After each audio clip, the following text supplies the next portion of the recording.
Hey everybody. Today we're doing an all day live for this book so we can get finished with book one and start book two.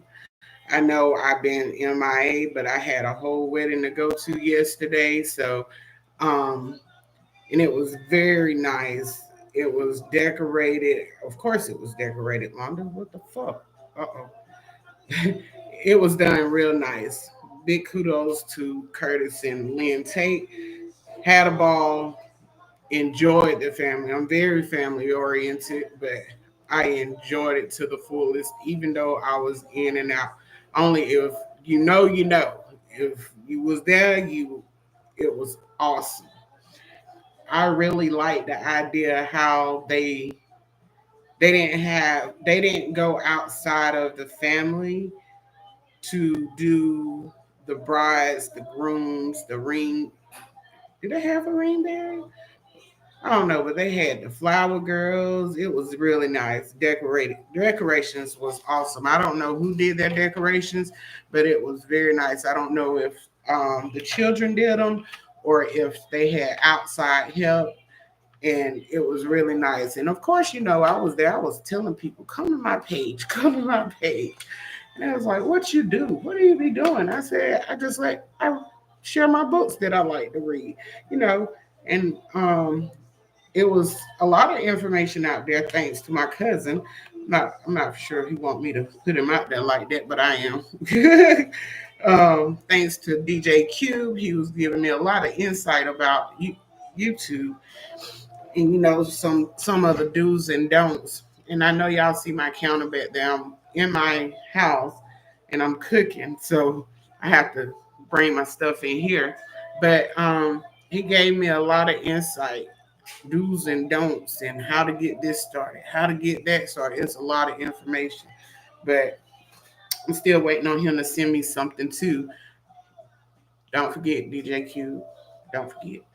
But we're gonna go ahead and jump into it. I'm gonna turn my camera. I'm actually gonna push my camera down so that way you all won't see what I'm doing in the background. We could just come on. But at some point, when I get to a stopping point, I will pop the camera back up and, you know, talk about the book. We're going to talk about book one before we go to book two. So I think we have let me see. We're on chapter 24 and it got 33 chapters. So we're going to finish all these chapters and we're going to talk about the book as a whole and then we're going to jump into book two. So if you game, I'm already game. I'd be so excited talking about my books. Well, they're not mine, but the books that I do read, I enjoy. Um, just I'm going to say this before and I'm going to say it after. Please, I'm finna shout. I did some networking yesterday, and even though it was family, it was still networking. I don't care. I even got strangers to follow me on my page. I don't even know their names. I'm terrible with names. But for those that I do know, Wanda Waller, um, who else was it? DJ Q, Queet, um, Gabe and his wife, his sister. I ain't gonna put you out here like that, cause you know. But anyway, or Christian, I will. Um, and there was some more people that subscribe to the channel. Thank you guys. When you come on the page, all I ask is that you leave a comment. Be like, hey, I stopped by, checked it out, so that way I'll know who it is. So, cause I'm finna start keeping a list. So when I get this other project off the ground, I can do more. But thank you guys for following my page, and listening. Give me your inputs, but if you're new, don't forget to comment, like, subscribe, and share. Those four things: comment, like, subscribe, share. The main things is share, comment, and subscribe. So, but we're gonna jump on into this and go from there. And okay, but no, what chapter was it? What did I say it was? Oh my gosh, I just lost myself. Um, I think what are you doing? Was I on 22? I just lost my. I think it was 22 or 24.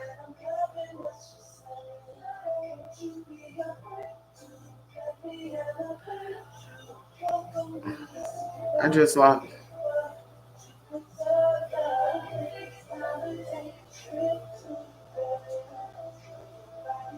Yeah. Okay. Yeah, we was on 24. Sorry, I had forgot. My mind went blank that quick on what the hell what chapter we was on. But we're gonna jump into it. I'll be on and off today, but the book will be playing. Chapter 24 Ari, I'm so fucking pissed that this pussy tried to rape you, friend. I'm gon' always be there for you. You should have called me sooner. We need to go over there and hoop his ass. Toya screamed in the phone. Yeah, he tried it, but my knight and shining thug came to the rescue and beat that nigga ass, I said, thinking about Zelan. He has been so patient with me and made me feel so safe. I know that's right, ooh. Real quick, y'all. I will try to remember to take, you know, get past the set scenes for those that don't like it. I will try my best. I'm not making you any promises. I'm a work in progress. So just bear with me, but I'm going to continue. Girl, that whole crew is nothing but BAN. They friend me, like I told you the night I met him. That sexy nigga can get it. That nigga looked like he stepped off the cover of GQ right into New York City, Toya said, laughing. I couldn't help but laugh with her, because she was right, all the guys were extremely fine.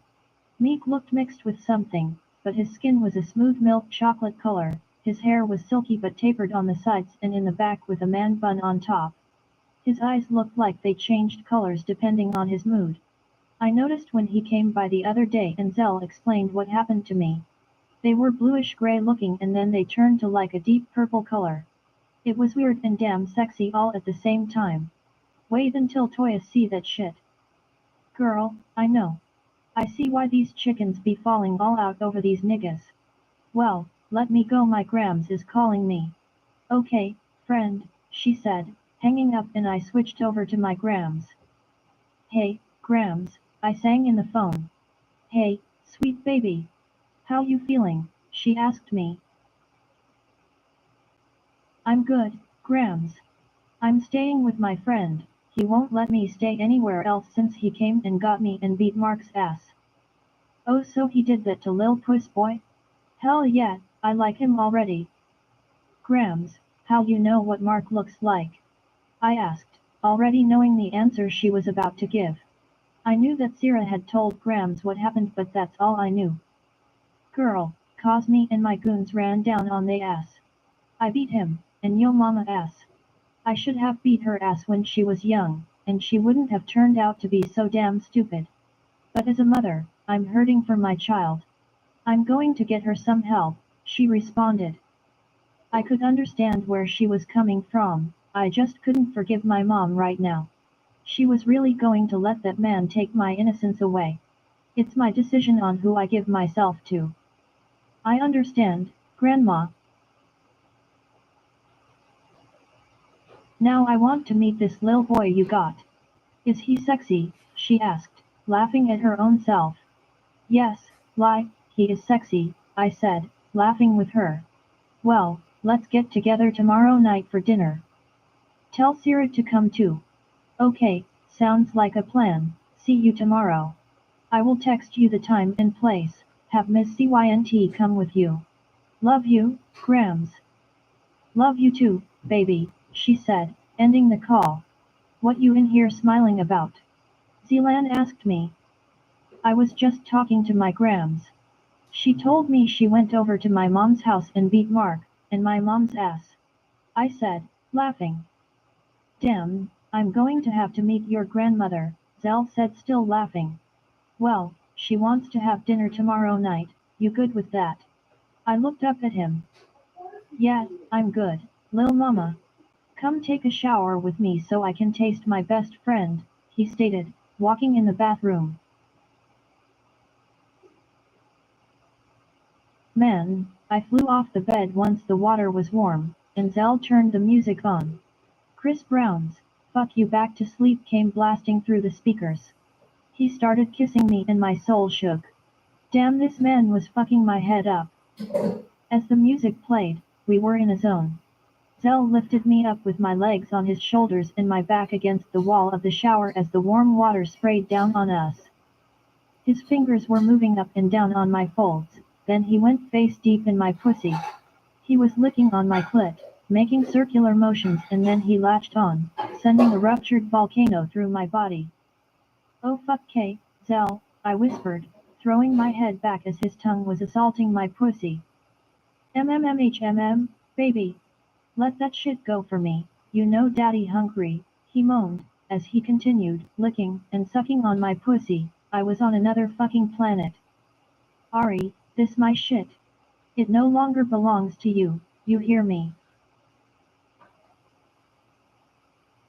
Yes, baby.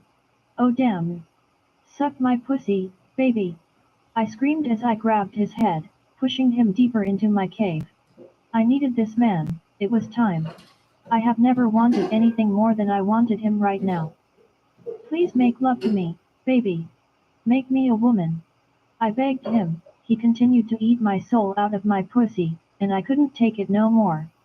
Baby, I'm coming. Fuck K. I released all in his mouth. He rinsed his face and mouth out, cutting the water off, and stepping out, lifting me out of the shower. He took me back into the room, laid me on the bed and hovered over me. Ari, baby, we don't have to do this, he whispered as he kissed my neck, and rubbed on my nub. SSSS, yes we do, baby, I moaned. Zelan continued his way down, taking in my breast one at a time, kissing down my body and making me shake uncontrollably. I was so nervous, but so ready. As he sheathed his dick with a condom, he slowly entered me. His dick was so fucking big. I didn't think it would fit, but I was so wet it was easier for him to slide in, and then my barrier stopped him. Ari, babe, I want you to hold on tight while I do this.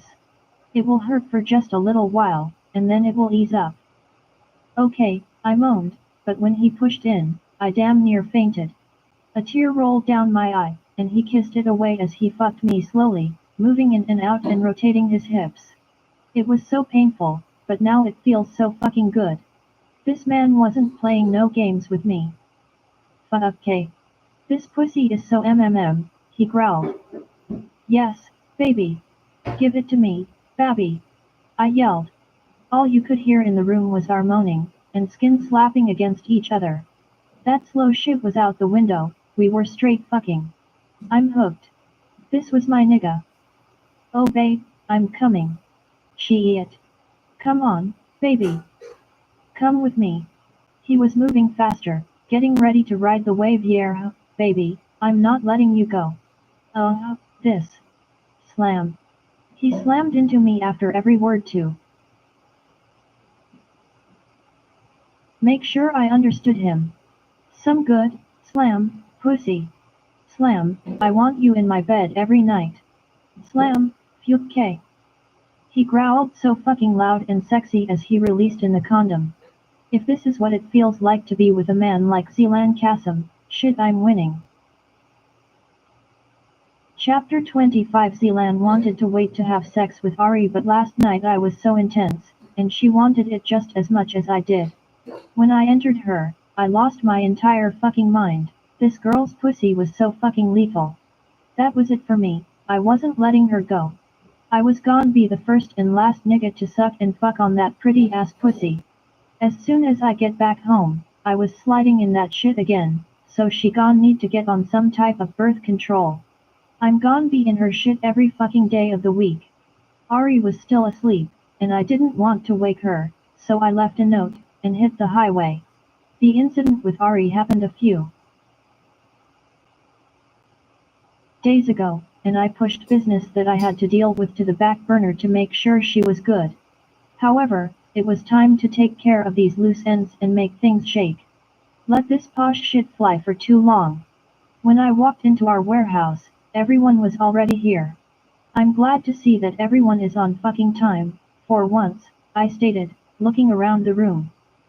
So, tell me how's the traps looking? We all good in Queens and the Bronx, Zoe stated. We cool too uptown, Lou responded. Posh, what's up with you? We good on my end too, she spoke up. As you all know, somebody tried to run down on us outside the club, and I believe those bullets was for me. Yeah man, we heard about that shit. We've been pounding the pavement trying to get to the bottom of it. We got some hot shit for them niggas, believe that? Zoe said with a straight face. From what I know, it wasn't a nigga, it was a bitch. I looked around the room as I made that statement, and everyone was looking at me stone-faced. Posh looked as if she wanted to shit but was trying to keep it together. How you know it was a bitch? Posh asked me. Because bitch we know what the fuck you look like. I screamed, and Meek pulled out his gun, aiming at Posh. The surprising part was to see Zoe pull his shit aiming at me. So, you was helping this bitch, huh? I asked looking over at him. Man fuck you. This shit is bigger than me and Posh. They coming for you and your brother, I hope you pussies die slow, he yelled at me. Shut up, Zoe. Posh looked over at him. How? How? Die fast, bitch. I let my gun do the talking. Never take your eyes off the target in a battle, dumb motherfucker. I spat. One shot to the head and chest and Zoe's ass was a dead bitch. Now who the fuck coming for me, bitch? I screamed in Posh's face. Fuck you. I'm not telling you shit. She stood stone-faced. Oh, she was trying to be a loyal bitch. You killed my fucking brother, so fuck you, she yelled, crying. How? How? How? How? Now you a dead bitch. Go join your brother. I spit out with so much venom. Call the cleanup crew. I yelled, walking down the stairs to go shower and change my clothes. Once I was done, I headed out the door, and jumped in my car, dialing up Jules. Burner phone. What's up? He spoke. Yeah, that problem is fixed, I spoke up. Good. So, we got some shit to discuss later, how your chick like her date. I asked him with a smirk. We good over here. Why you didn't tell me you messing with her sister, nigga, he asked me, and I sat with confusion on my face.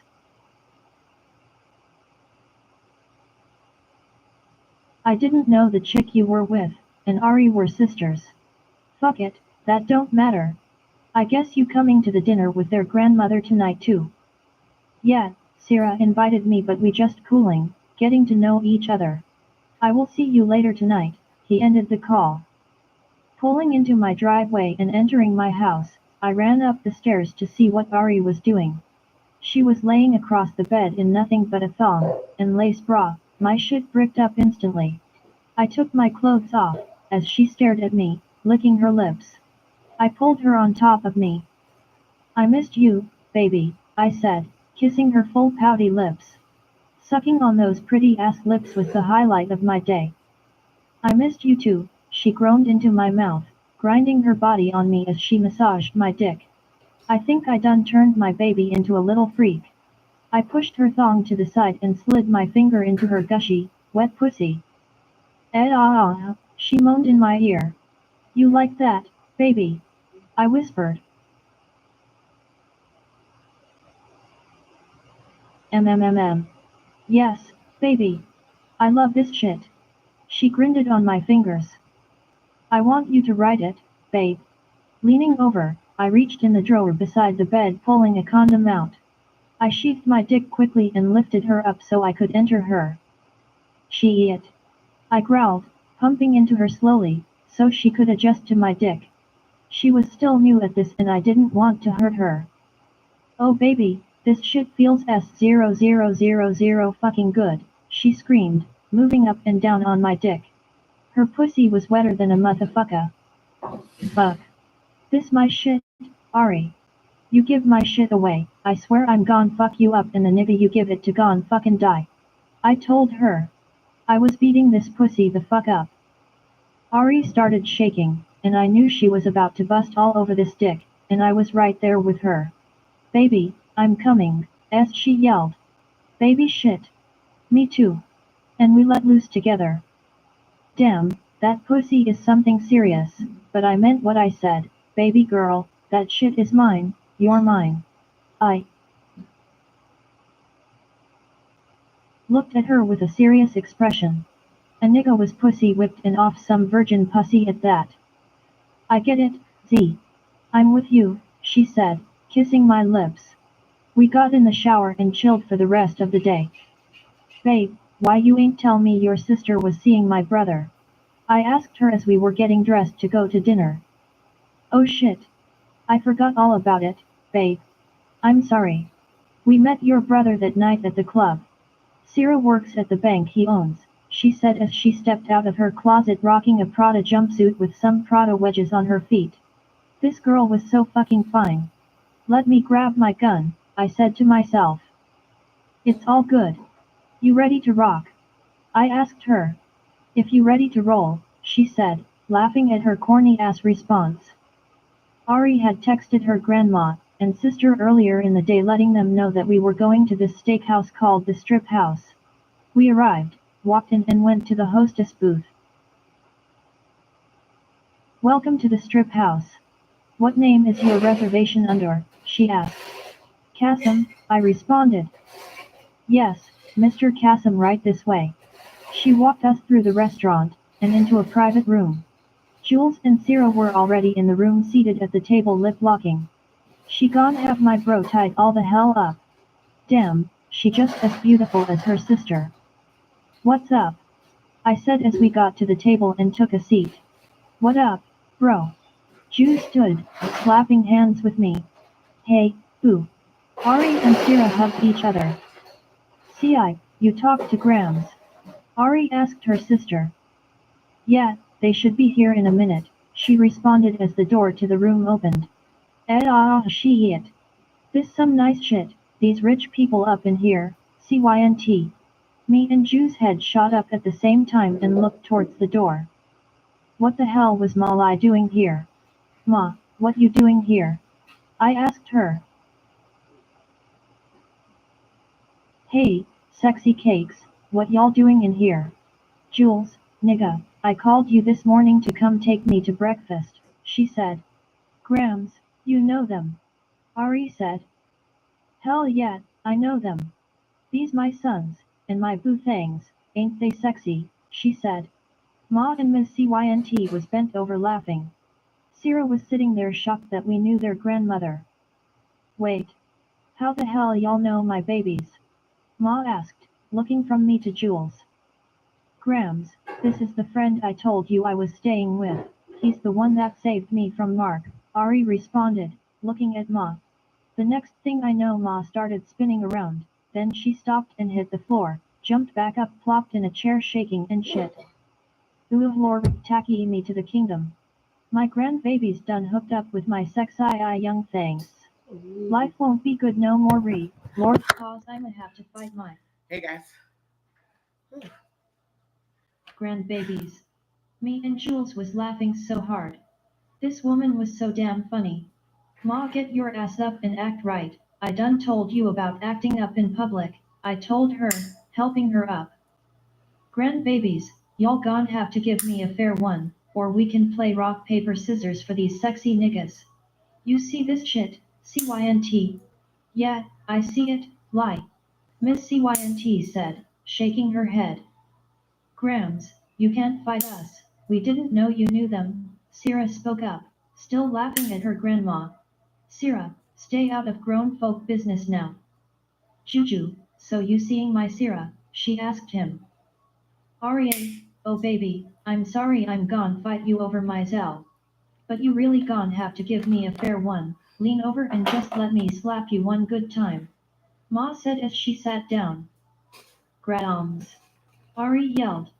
We all settled down and stopped laughing at Ma, and I explained to the ladies how we met their grandmother and what she means to us.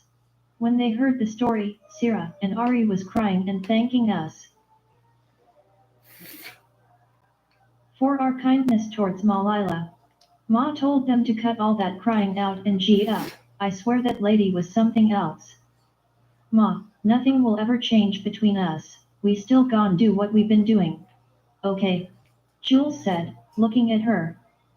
Okay, baby. You know I love y'all, just don't fuck with my granddaughter's hearts. If you do, I promise lie coming for y'all fine asses, she said, smiling. Well, now that we got that out the way, let's eat and get tipsy, I told everyone. I can't believe this shit, but it's all love. Yoju, let me hollow at you for a minute, I said, getting up from the table and walking to the corner of the room. What's good? He asked as he approached me. So, you know I handled that posh situation, but your boy Zoe was in on that shit. When he raised his brow, and his nostrils flared, I knew this nigga was pissed. Word, he said, clenching his jaws. Yeah man, but that bitch boy is taking a dirt nap. He gave up some interesting information, he said somebody was coming for us. Posh tried to shut him up, but that shit had already rolled off his tongue. I will look into it. I'll have the soldiers hit the pavement to find out whatever they can. You know what this means. Y'all, I'm gonna pause for a second. I got company over, but I'm not going. Well, she left. Anyway, we're gonna go back. Right. He looked at me.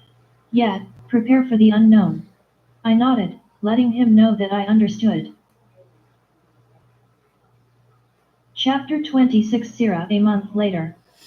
It was so crazy that Jules knew my grams, but shit sometimes works like that, and the fact that he loved her so much was just something to see. It touched my heart, and I was warming up to him so much more. Jules and I have become closer, we literally saw each other every day. I no longer worked at the bank, because my pussy got me laid off. But my severance package was A1, I believe that had something to do with the owner. We also talked about his life, and what he did, and how he was now going legit but turning everything over to Zal. Jules told me up front what it was, and I appreciate him for doing that. However, he also told me that he would never share certain things with me in his other world, for my own good. I was now living in his penthouse in Manhattan and I loved that place so much. He allowed me to decorate it just the way I wanted to. I kept most of the furniture he had in there and just added my touch to it. There was one room that he asked me not to bother, and it remained locked all the time. Only Jules had the key to it, but I wanted to know what was in that room so bad. Babe, are you okay? He asked, walking down the hall. Jules, what's in this room that you won't allow me to go in? Are you hiding something? No, Syrah. I'm not hiding anything, he stated. Well, please let me see it then, I spoke up. He stood looking at me for a long while. I'm assuming trying to decide if he wanted to let me go inside or not. Syrah, there are some things about me that you don't know, and if we go in this room, you can't pass judgment. You also have to be willing to have an open mind, he said seriously.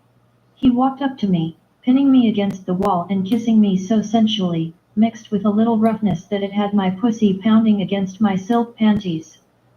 Remember to have an open mind, baby, he said against my lips. My mind was going crazy not knowing what I got myself into. Fuck, that's what I get for being nosy as hell. After nodding my head in agreement, Jules pulled the cover off the pad next to the room, and scanned his eyes, causing the door to open. He walked in and I slowly followed looking around the room. The lights in the room were red, it gave the room a dim but sexy look. I damn near passed out, I turned so quickly to him. Is this a sex room? I've seen movies with this type of stuff. I looked at him for answers. Yes, I love to fuck in this type of setting, Syrah. I'm not heavy in this world, but I'm going to be, and the sex in this environment is so much better than what I have been giving you. If you decide to join me in this room, I promise you won't regret it. He leaned on the wall, hands stuffed in his slacks, waiting on my response. Shit, I was nervous as hell. My hands were sweaty as I continued to look around the room. There were several tables in the room with holders for your legs, and arms to be strapped down. There was a swing hanging down from the ceiling. On the wall was all types of vibrators, whips, chains, ropes, and other items that I couldn't even begin to say what they were. I was new to this shit, and at this moment, I was scared shitless. What is all this stuff, Jules? I asked him. This is what it is, a room where I can take you to a different level of pleasure, baby. If you agree to submit to me, you have to go by my rules. You do what I tell you to do in this room. If you disobey me, you will come to this room, and you will be punished. In this room, my name is not Jules, it's Messiah, he said. There was a complete mess in my panties. I wanted to run out and never come back, but my interest was piqued. Can we try it, and see if I like it? I looked over at him, and he seemed like a different person. It was like Jules had left the room and this Messiah person showed up. He pushed himself off the wall and walked over to me. Undress now, he said. I began taking my clothes off as he watched me intensely. Once I was done, I tried to touch him. Did I give you permission to touch me? No, I thought I could. I looked up at him and he turned to walk to a table. Come lay down, baby, he ordered. I proceeded to lay on the table. Once I was on, he began strapping me down, and my mind was racing out of control. Relax, Syrah, he whispered in my ear, placing a mask over my face. I heard him moving around the room, and a few minutes later, something touched my skin that was cold, but then began to warm up. Then his tongue was caressing me in the same spot as the warm feeling. I was losing my mind as he did this repeatedly. Kissing my neck, my chest, and sucking my breasts. I moaned. I felt this vibration on my pussy, and damn near lost it when his tongue covered my pearl. You like that, sweetness? He asked as he continued to lick and suck on my pussy. Oh yes, Jew. MMMM. I mean, Messiah. He eased off my pussy, kissing back up my body. He wrapped his hand around my throat, squeezing and easing his finger in my pussy as I gasped. Ah shit. I screamed as my back lifted. I moved my hands, trying to grab him, until I realized I was tied down. My body was on fire, and I was losing control. What did I tell you to call me, sweetness? He asked as he applied more pressure around my neck and thrusted his finger deeper in my pussy. Messiah, Messiah. I moaned. Good. Don't forget that shit again, sweetness, he ordered as he continued his assault on me. My pussy was a puddle and I needed him inside me. I need you, Messiah. I need you now. I screamed. He released my neck and kissed his way to my breasts, sucking and licking. I heard him tear a condom open and seconds later, he was entering me with force. You gon' be a good girl for me, sweetness, he asked as he pumped in and out of me with precision. I was trying my best to keep up with him, but the way he moves was unmatched. Oh babby, right there. I screamed as he pounded on a spot I was unfamiliar with. You ugger. This some good pussy, he growled roughly. Baby, I'm going to come on your dick. I feel it baby. I yelled. No. You don't come until I tell you to come, he said and pulled his dick out. Oh my god. No. Baby, put back in. I screamed. I was fucking on fire for him. He entered me again, pounding my pussy while releasing my arms and slowing down to release my feet. Once free I was throwing my pussy back at him. Damn, this nigga was on one tonight and I was hooked. Turn over, sweetness, He ordered me, and I fucking obeyed that order. He stuffed something inside of me and pulled it in and out for a few minutes. I felt as if I was going to let go of a bucket of cum. The pressure down there was so bad but held it. SSSS. Oh fuck K. What the fuck is that, babe I moaned as he entered me again, pounding relentlessly. Between every thrust into me, he was hitting me on my ass with a whip. Off you K. Come now, sweetness. He demanded as he pounded into me and then we both came minutes later. I will be visiting this room every chance I fucking get. How do you like my room, sweetness? He asked as he kissed my lips and got off the table to help me down.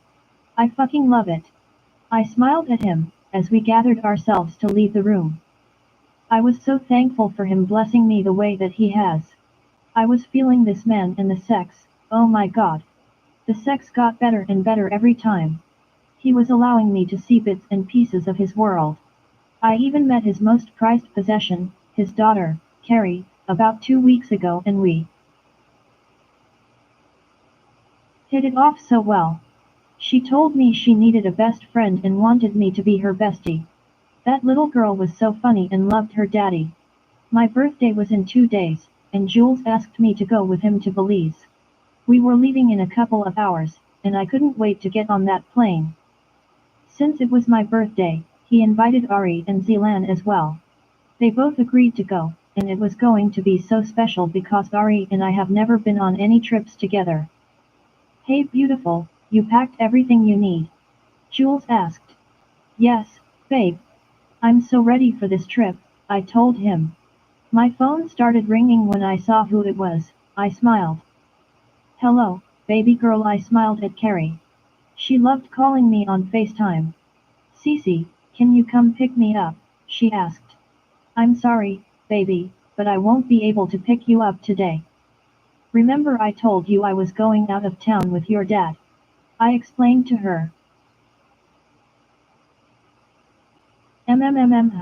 But you're my friend, not daddy's. She pouted. Aw sweetie, I will always be your friend.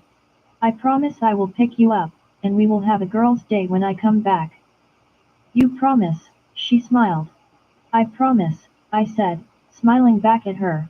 Okay. Bye Cece, she ended the call. She is such a hater, Jules said. You are the hater, trying to come in between our friendship, I said, smiling at him, kissing his lips. Let's go. The sooner we get to our destination, the sooner I can get between those thighs, he responded, grabbing my waist and pulling me in for another kiss. We were in the air for about 3 hours. Ari and Zell were sleeping while Jules and I just enjoyed each other's time. The pilot announced that we would be landing in 30 minutes. When we stepped off the plane, a security team was waiting to take us to our hotel. We were riding for about 25 minutes, when we pulled into this beautiful resort. The concierge took our luggage and we headed up to our suites. Let's link up in a couple of hours for dinner. Jules told Zell. Bet, he agreed. Bye sissy. See you in a few. I hugged Ari. Later, babes. She waved, walking off with Zell. Entering our suite, I gasped at how beautiful it was. It had 2 bedrooms, a big open kitchen, a bar, a living room area, and a beautiful balcony that overlooked the ocean. It was dark out, so I wasn't able to see the blue water, but it was still beautiful scenery. Walking into the master bedroom, it was just as beautiful as the rest of the suite. I prepared to take a shower, while Jules opened the balcony door and stepped out.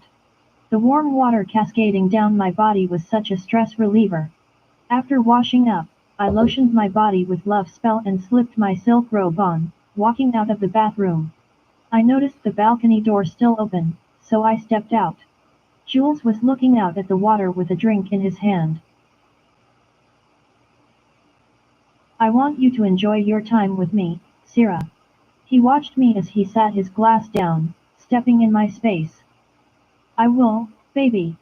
I want the same for you, I expressed. He pulled me into him and he started sucking on my bottom lip. The kiss got deeper and my panties were soaked. I wanted to try something different with him, so I dropped to my knees, pulling out his dick. Then I began sucking and licking. "Sigh it, see. Do it slow, baby," he groaned.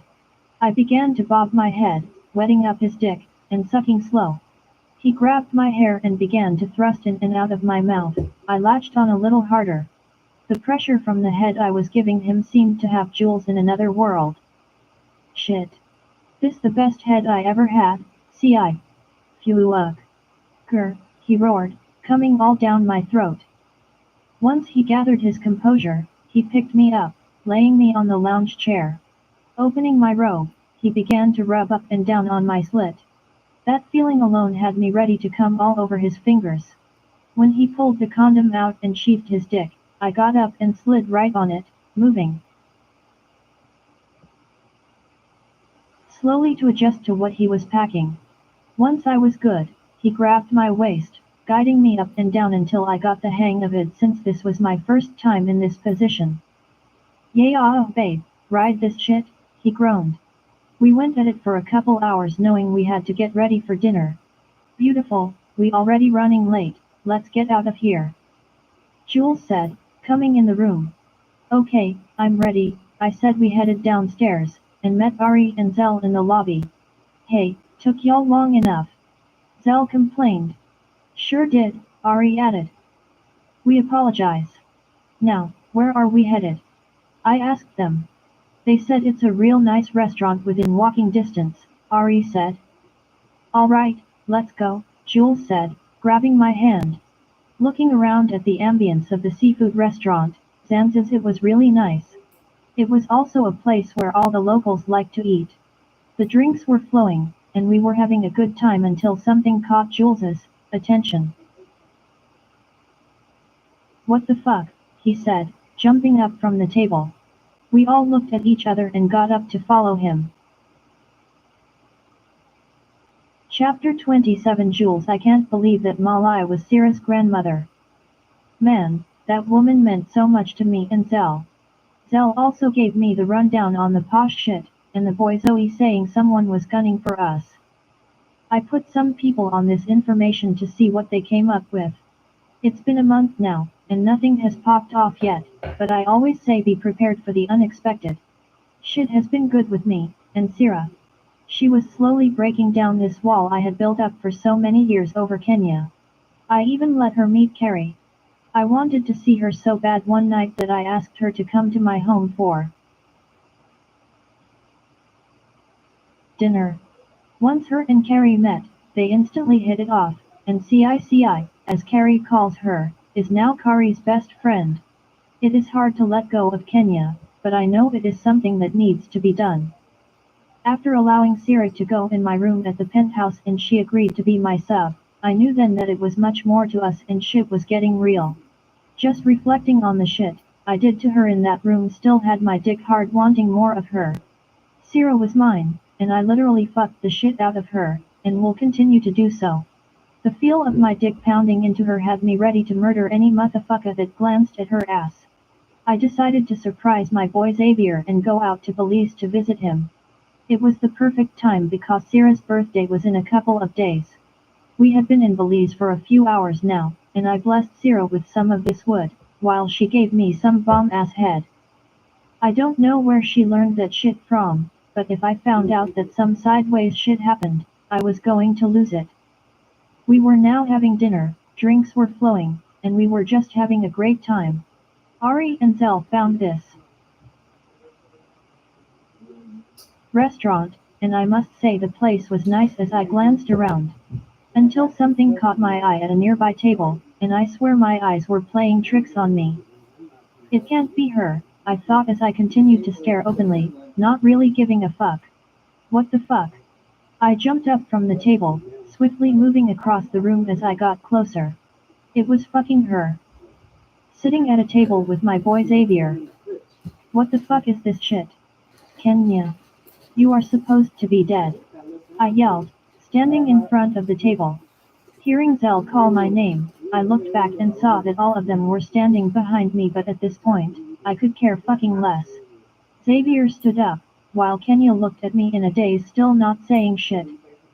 Jules, man, calm down and let me talk to you, he said. I looked at this nigga ready to fucking murder him. What the fuck you mean? Let you explain. This bitch is supposed to be dead, but she's sitting here at a table with you. I screamed on his ass. Know it looks crazy, man, but I tried calling you several times in the past 4 hours, he spoke with urgency, pulling me away from the table. Zell was right behind us. I pulled out my phone, realizing that this was the first time I pulled it out since we got here. There were several missed calls from X, And if I and a talk voicemail telling loud, me to call him when I got the message. Okay. Speak, I said to him. Look, man. I was out earlier, and I thought I saw her, but I knew it couldn't be true because when she was kidnapped, we assumed that they just took the money, fucked us and killed her anyway. It seems that they didn't kill her, they shot her, but she wasn't dead, Jew. She has been living here all this time. She said it took her time to recover, but she had some memory loss, and she was slowly gaining it back. She remembers you, your mother, Zell, and me, but she does not remember having a baby. She does not remember where she is from, so when you talk to her, keep that in mind, he spoke. Jules, man, what do you want to do? This shit is fucking deep, my guy, Zealand spoke, as I was standing there in deep thought with my mind racing. Get the girls out of here, I need to deal with this shit, I said, looking at my brother. so I'm giving y'all a real update on who this Kenya bitch is. So if you remember earlier in the book, I told you to remember Toya Mead, Grandma Lay, and Kenya. Kenya is the lady that Jules was gonna marry when he was like younger, but he thought people had came in and snatched her up, killed her, and they have a baby together. But it's a little tricky right there. But that's who Kenya is, and that's the why he reacted the way that he reacted. But he was wrong on so many levels. But I'm gonna let it go on, and then we'll talk about it later. X, we will talk later, I said. Walking back to the table, I grabbed Kenya from the table and headed out the door. As I looked up, I saw Sierra's face, and the look of hurt on her face almost knocked me to my knees. But there was no way that I could deal with this, and her right now. Chapter 28 Ari, I think I'm in love with my nigga. Yeah, I said it. This man was so fucking good to me. I lost my virginity. I still can't believe that shit. The way he makes me feel is unreal. We've been living together for over a month now. Him saving me and moving me into his house has changed my life. Damn, I'm glad I never gave into Mike's ass. Speaking of Mike, he has been texting and threatening me, and Zell. I'm not worried about him though, that's why I didn't even mention it to Zell. I was so distraught over what Mark tried to do, but it helped that I had my man and my family there for me. I still haven't spoke to my mom, nor has she tried to reach out, but I spoke to my Grams every day. That lady was something else. She told me I still owe her a fair one for taking Zelan away. He told me that Grams could get anything from him and that he has been trying to move her out the hood for a while now, but she won't budge. I was headed to class and thank God I was on time because I didn't feel like hearing my professor's mouth. This was my first day back since the Mark incident. I was only here because we had a big exam and then we go on summer break. My professors were sending my assignments to me through my Blackboard online. Walking in the class and finding my seat, I looked around, and it was a full class. Welcome back, Ms. Voss, my professor stated. Thank you, it's good to be back, I spoke curtly. I'm sure she knew I didn't get down with her like that because she is always hard on me for no damn reason. An hour and 10 minutes later, the class was finally over, and I was headed out the door. Ms. Voss, can I see you for a moment? My professor called out. I turned and headed up to her desk. Yes. I stood there waiting on her to speak. Ari, I know you don't care for me, and I'm fine with that. I just wanted to check on you to make sure you were alright. They advised me from the front office that you would be out sick and needed your work. You never miss class, so I knew it had to be something serious, she spoke. I was shocked that she even cared enough to see how I was doing. I'm doing much better. Thanks for asking, I responded. Good. I'm so glad to hear that. Ari, I know you may think I'm hard on you, it's just me seeing the potential you have to graduate and be successful. I push you because I want to see you succeed, she revealed, and I couldn't do anything but look at her. For the longest time, I thought she just didn't like me. Thank you, Professor. I assumed you just didn't like me. I looked over at her, pleased that we had this conversation. I don't have a hateful bone in my body, baby. You have a great vacation, and see you when the school break is over. She said. You too, I said, leaving the classroom and heading home. Once I arrived home, I had so much to do before we left for Belize. OMG. I was so excited to go. Hey bae, Zealand said, walking up to kiss me. Hey, baby. How was your day? I asked him. All is good in my world, he expressed. Ding dong. I was standing closest to the door, so I turned to go answer it. When I opened the door, I got the shock of my life. Professor, what are you doing here? I asked her, confused as hell. I should ask you the same thing, Ari. This is my son's house, what are you doing here? She asked with the same look I'm sure I had on my face. That's when Zealand walked up. Hey, Mom, he said as he stepped up to kiss Professor Kassom. Kassom. I never put two and two together that damn they had the same last name or that when I met Zell, it was at my school. Damn. I see you met my girl Ari, Zell said to his mother. I know Ari very well, Zealand. I just didn't know you were dating her, or anyone for that matter, she said, looking at the both of us. How y'all know each other? Oh shit. Mom is your professor? Please tell me she not the hag that has been mean to my baby, the one I was gone ride down on, he asked me with a raised brow. I hit his ass in the arm for saying that shit. I was so embarrassed. I just came to check on you before you left. Now I see that you both are leaving together. I must say, Zealand, I'm proud of you, I'm very fond of Ari. Ari, let's get together when you return from your trip, she expressed, hugging both of us. Okay, I spoke up. Love you, Mom. We will call you when we land, Zell said as he walked her out. I can't believe that's your mom, and I don't know why I didn't put that shit together. We had a really good talk today, and I'm so glad we did. Yeah, that's crazy how the world works sometimes. It's funny how we all are connected some kind of way. Me, knowing your grandmom, and you knowing my mom, he shrugged his shoulders. Well, let's go, babe. We have a plane to catch, he stated. Later that night, we arrived in Belize, and we were now in our room relaxing until it was time for dinner. Zell was laying on the bed with his clothes off. His dick was standing at attention, so I decided, in my mind, that I wanted to please him just as he has done for me countless times before. I crawled over to him, kissing his lips. He looked at me, pulling me closer to deepen the kiss.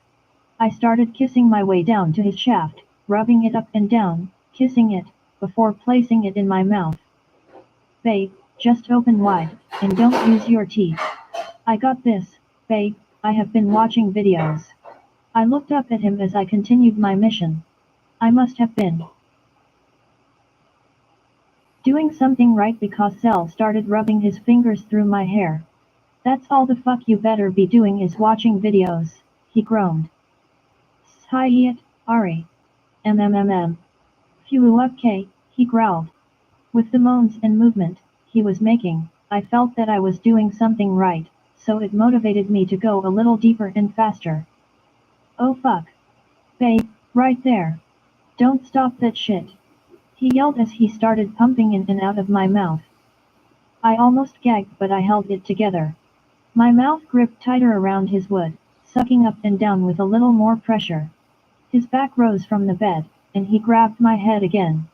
I felt his dick pulsate in my mouth, so I knew he was close to coming, and a few pumps later, he released. Ooh baby.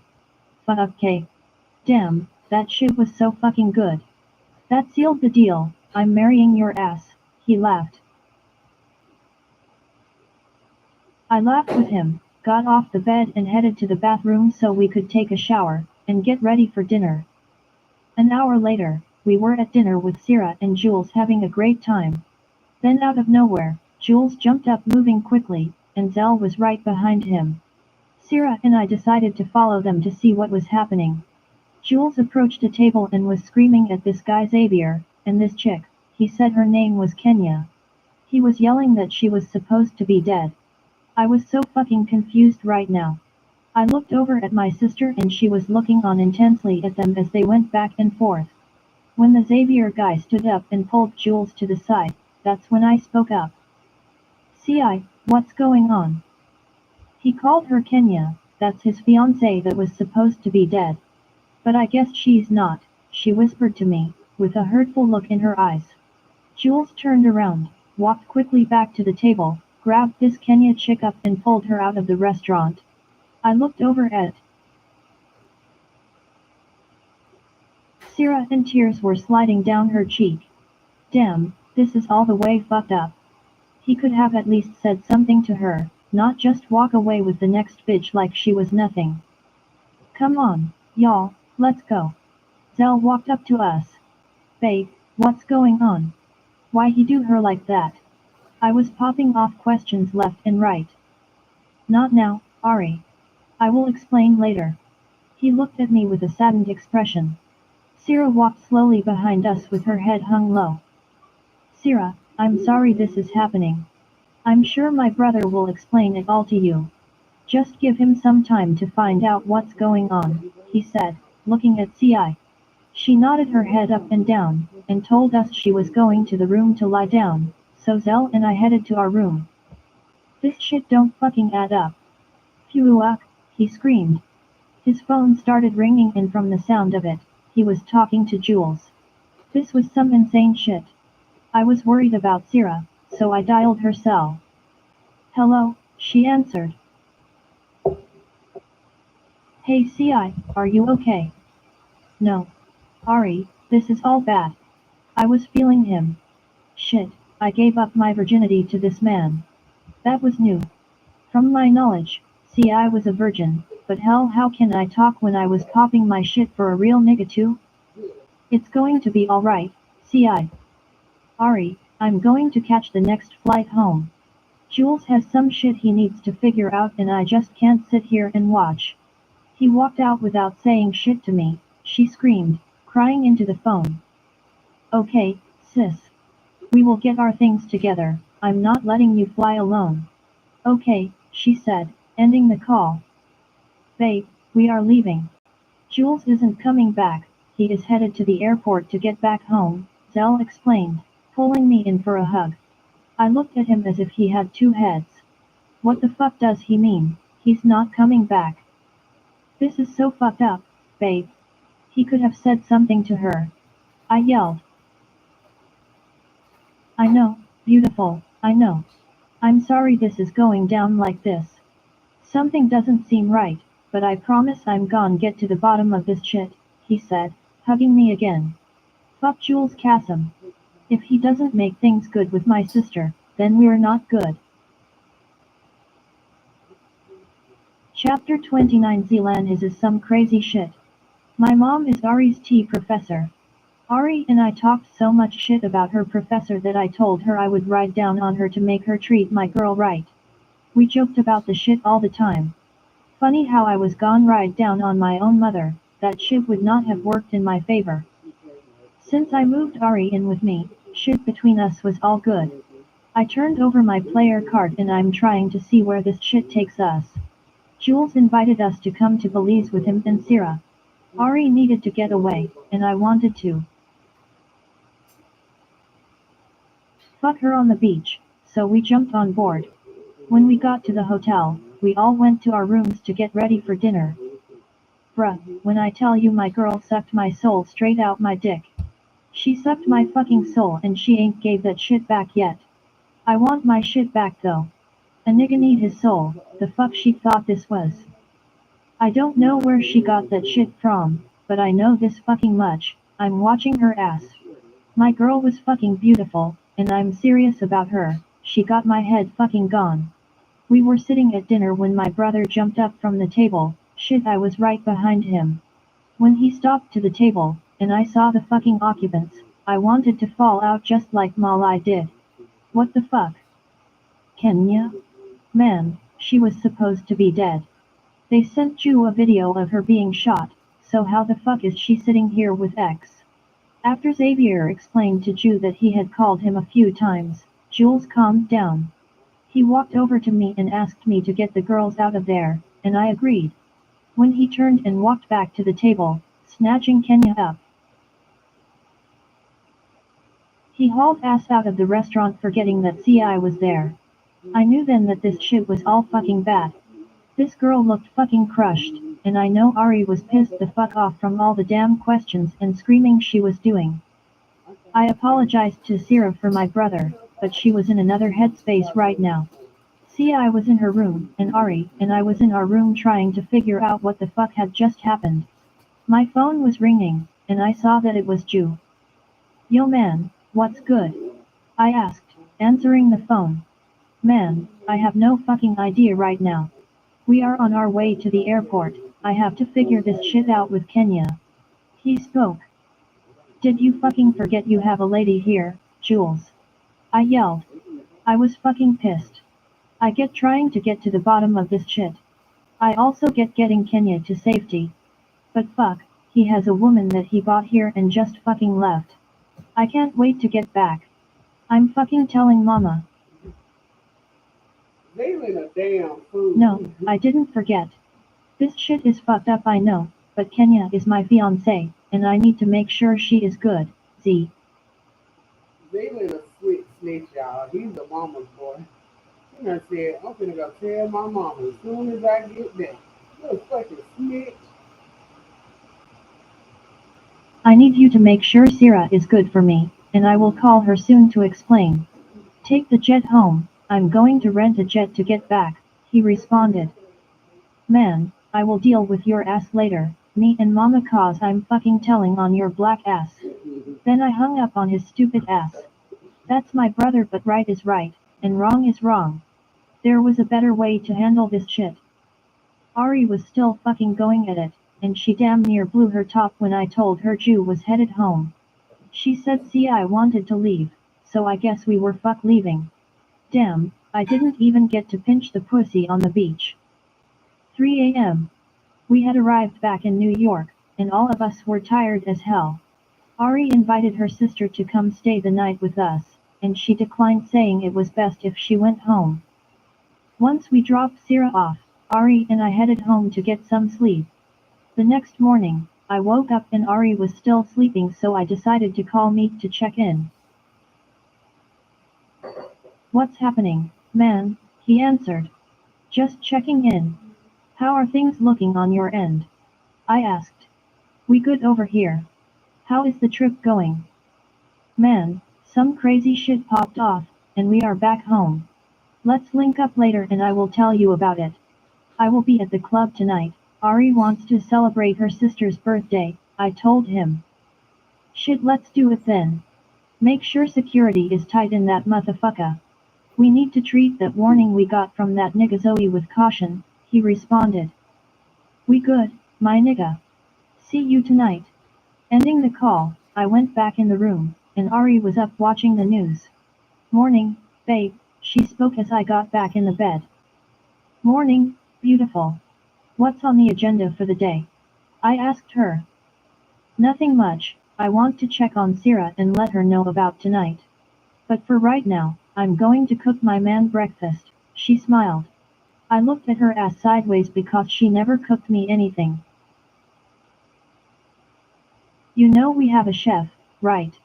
I asked her. Yeah, I know we do, but I want to cook for you, she laughed and walked out the room. Me, Mom, Ari is cooking me breakfast. If something happens, she did that shit. Mom, boy, shut the hell up. Why is she cooking if you all are staying in a hotel? If I were her, I would be spending all your money. Me, she can spend my money if she wants, but we are back home. Have you talked to Jules? Mom, no. Why are y'all back at home? Me, call Jules, he got some shit going on. Mom, okay, I will call him. I hope I don't have to mess your brother up. Me, hoop his ass, ma. He deserves it. Love you, lil lady. Smiling to myself, because I knew my mom wasn't going to call Jules, she was going to his house. I was satisfied. Here you go, so babe.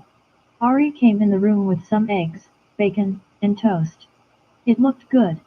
I slowly tasted it and the food was actually good as hell, so I busted it down. Then,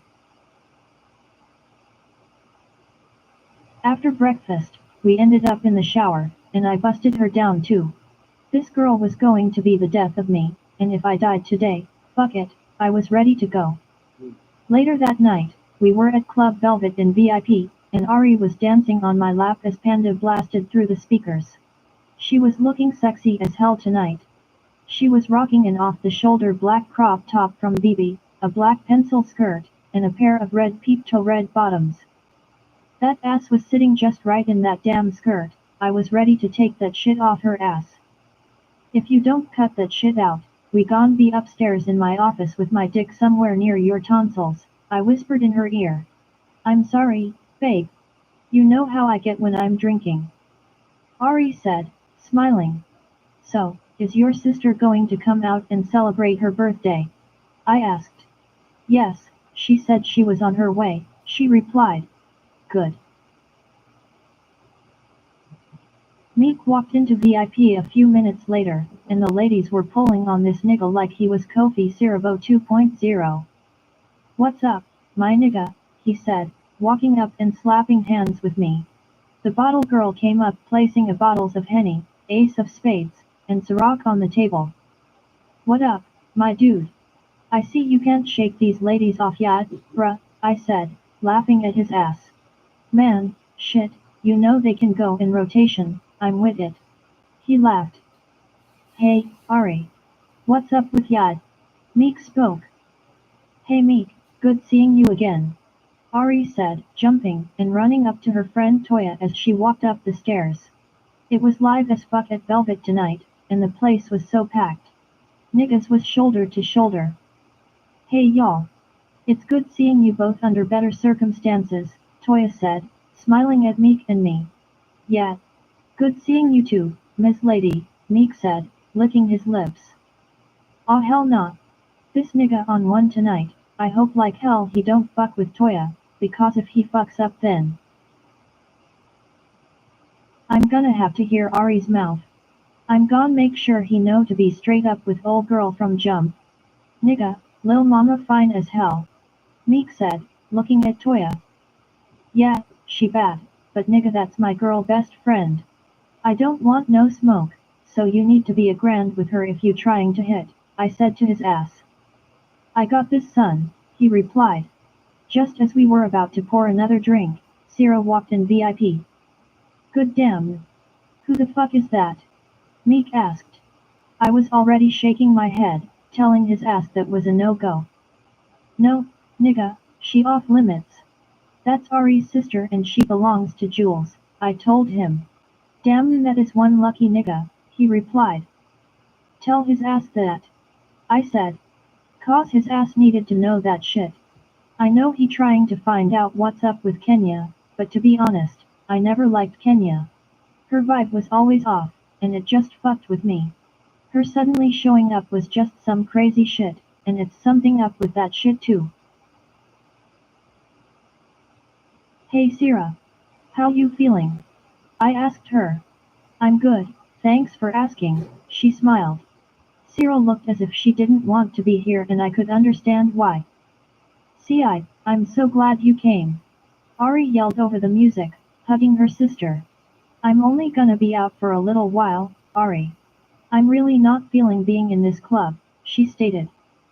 I understand, Sierra, Ari stated, shaking her head, letting her sister know she understood. After I introduced Sierra to Meek, we all sat around, sipping and having a good time. Meek and Toya seemed to be deep in conversation. I guess we will see how that shit plays out. I saw my phone light up and it was a text from Jules. Jules, what's up, bro? Me, chillin' at the club, with my girl, her fam, and Meek. Jules, is CI there? Me, yeah, nigga.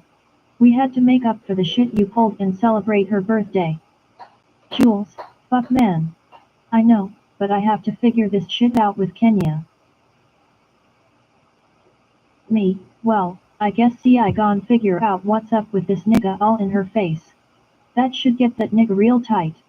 When the clock struck midnight, we all jumped up, wishing CI a happy birthday. Happy birthday, sissy. Ari screamed, wrapping her arms around her sister. Thanks, everyone for everything, I had a great time. I think I'm going to head home now, she said. Just as CI turned to hug her sister, Jules walked in VIP with a mug on his face. I sat with a smirk on mine, I knew his ass was going to show up. Chapter 30 Sierra I was so shocked when Jules walked over to the table screaming at the woman, and the guy that was always with him when he came to the bank. I could only assume that it was Xavier, the friend he came here to see, and that was confirmed when Jules called his name. However, I was not ready when he called his supposed to be dead fiancée Kenya's name. I was standing in shock, as I'm sure he was as well. I know he had all types of emotions running through his head, and I can understand why. This is the woman he was going to marry, the mother of his child. And she was here in front of him. She was a very beautiful woman, she looked as if she could be a model. Dark skin, with beautiful brown eyes, and shaved for days, she was perfect. Just what I would imagine as Jules' type. Carrie looked just like her mother. The only thing she had from Jules was his eyes and his skin color. Ari and I were standing watching everything unfold, and Kenya was watching us. It seemed that she had a smirk on her face, but it quickly faded. Maybe I was seeing things. When Jules walked quickly back to the table, pulling Kenya from her seat and headed to the door to leave, I was crushed because he said nothing to me. Zell walked up letting us know it was time to go back to the room. Tears slipped down my face, not understanding why he just ignored me. I would have understood that he needed to handle this situation. But damn. I went to the room we shared, and I sat and thought about me losing my virginity and how I was starting to have feelings for this man.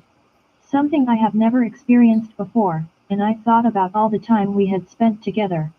This shit was bad and my heart was crushed. There was no need for me to be here in this beautiful place, so I was going back home. When Ari called, I told her, and she said that they were going back with me. In the wee hours of the morning, I arrived back to the penthouse, and as soon as I closed the door, I couldn't hold it any longer. I broke down. My heart was broken. I made it to the couch and cried all night long. Ari called me the next afternoon, wanting me to go to Club Velvet that night to celebrate my birthday. It took some time, but I agreed to meet her, Zell, and Toya there for drinks.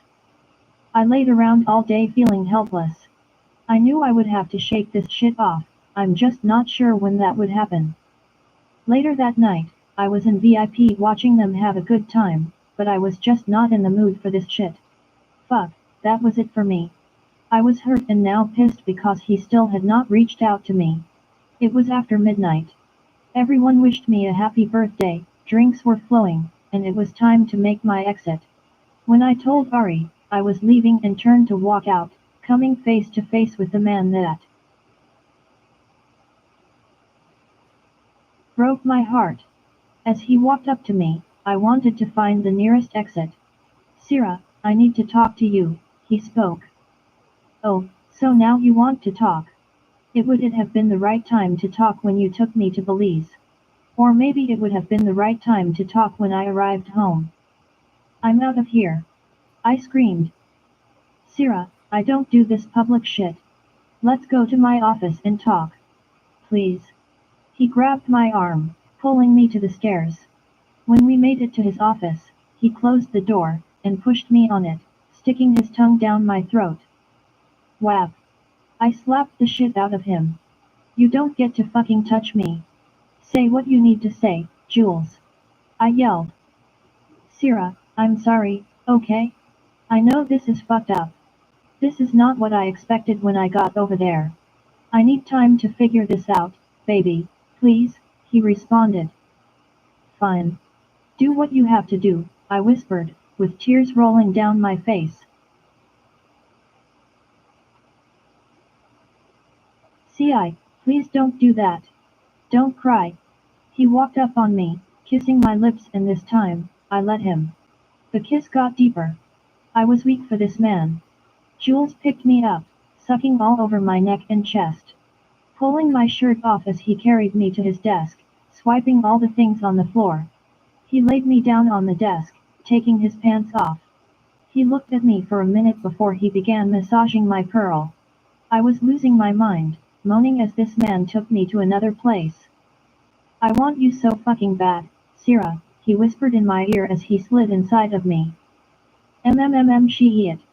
I moaned as he pumped in and out of me. I was thrusting my body, meeting his strokes, giving him all I had to give. For some reason, the way he was moving and how intense this feeling was, I felt as if it was the last time I would be in his arms like this. Oh ah. This feels so good. I said as a tear rolled down my face. I need this. Shit, he roared, fucking me faster and harder. Come with me, baby, fuck K, he roared, just as he was releasing, and I was too. My body was shaking from the earth-shattering orgasm. Oh, baby. I'm coming. Shit. I screamed. After a few minutes of us just staring at each other, Jules kissed my lips. Happy birthday, Sierra, he whispered. Thank you, I responded, getting up. He pointed to where the bathroom was. I cleaned myself up and walked out as he was walking in to do the same. When Jules returned, he had a look of sorrow on his face. Sierra, I need you to give me time to figure this out, he stated. I just nodded my head and walked out of his office. Once I made it to my car, I let the tears fall. I was weak, and my weakness only hurt me more. This was all bad. 3 weeks had gone by and I haven't heard anything from Jules. I was so messed up I barely ate because when I did, I threw up every time. I felt like I was coming down with something, so this morning I called the doctor, and they set me up an appointment for later today. Sis, I need you to get up and take a shower, maybe you will feel better, Ari said. Ari had stopped by to check on me because when I spoke to her earlier that day, I told her I wasn't feeling well. I will be fine, I will take a shower in a few minutes, I told her. I have a doctor's appointment later today. You need me to go with you, she asked. No, I will be alright. Okay. I'm going to head out, I will check on you later, she said, getting up and leaving out. I had to be to the doctor in less than 2 hours, so I got up. I went into my closet, grabbing a pair of pink leggings, and a pink t-shirt that I laid it on the bed, and then hopped in the shower. When I got dressed, I was out the door hitting the highway to my doctor's office.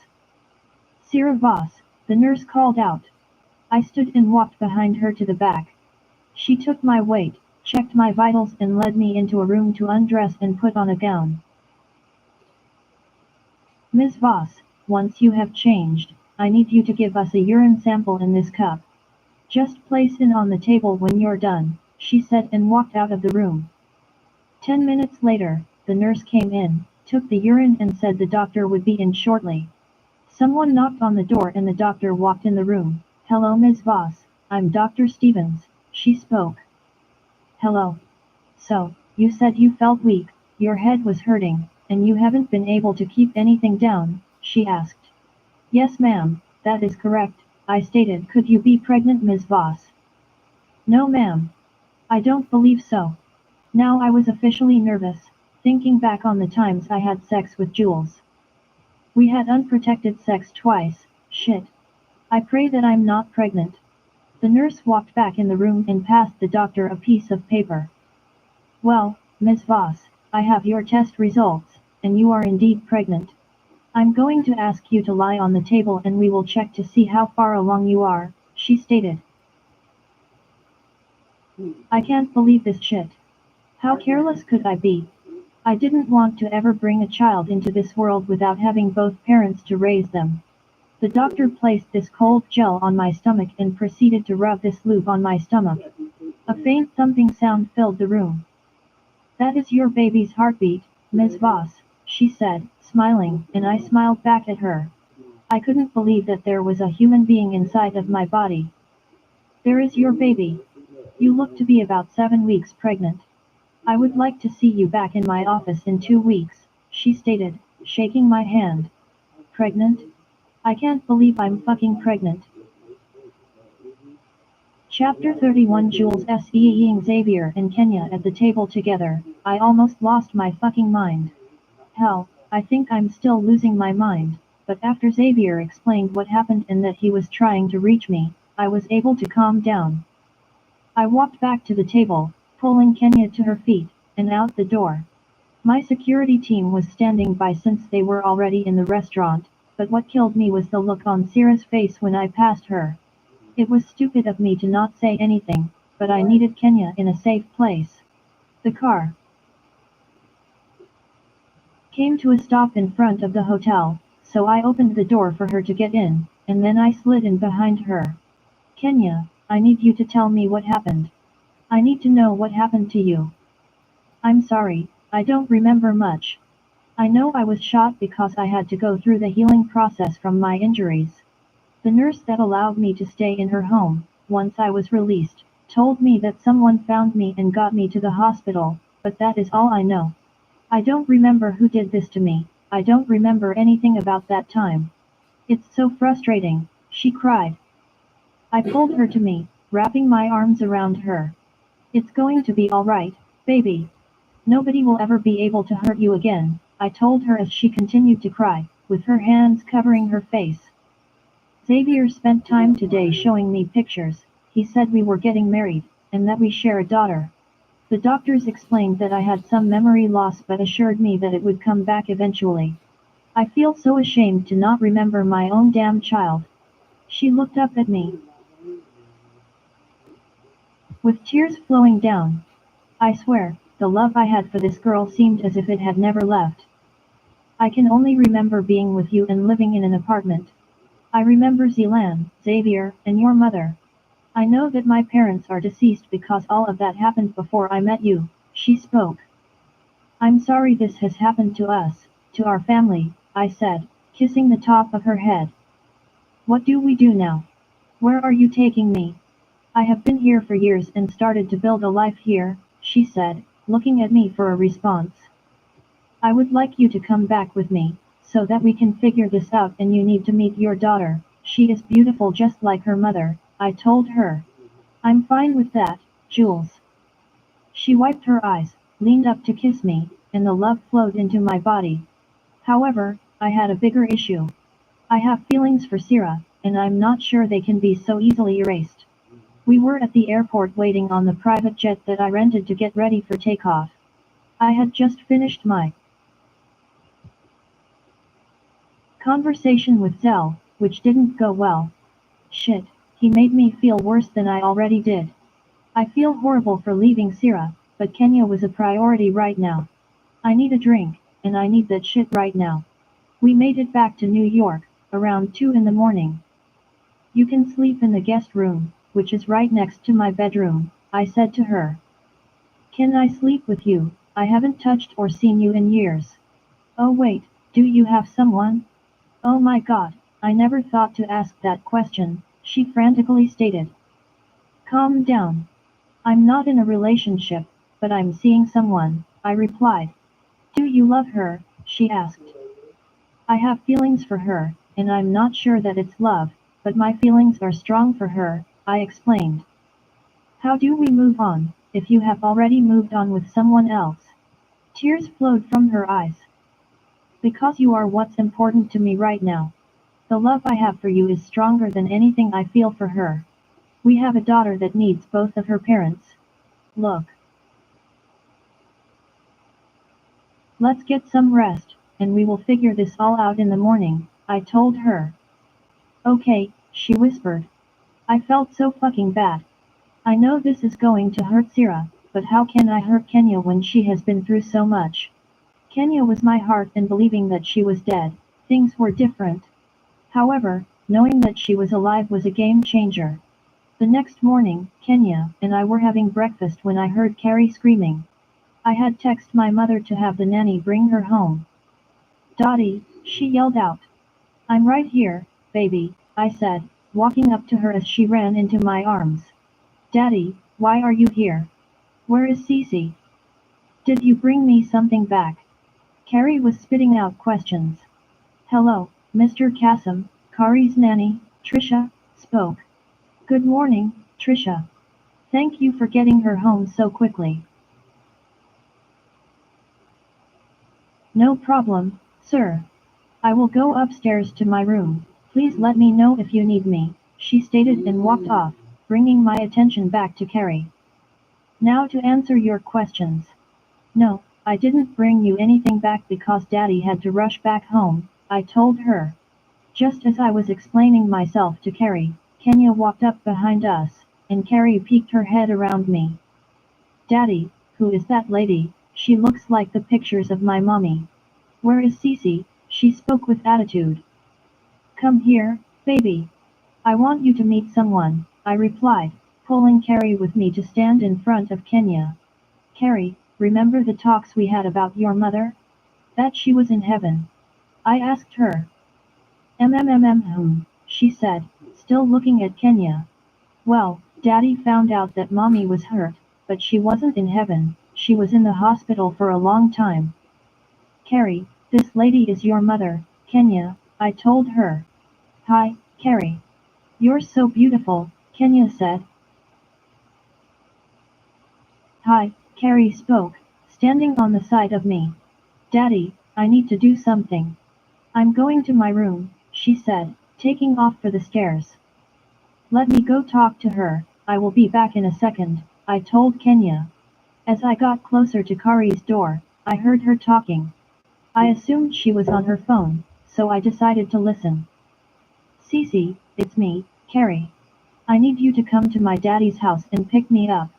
He has my mommy here, but I don't want her to be my mommy. I want you to be my mommy, Cece. I will have all my things packed. Call me back, Cece, she said.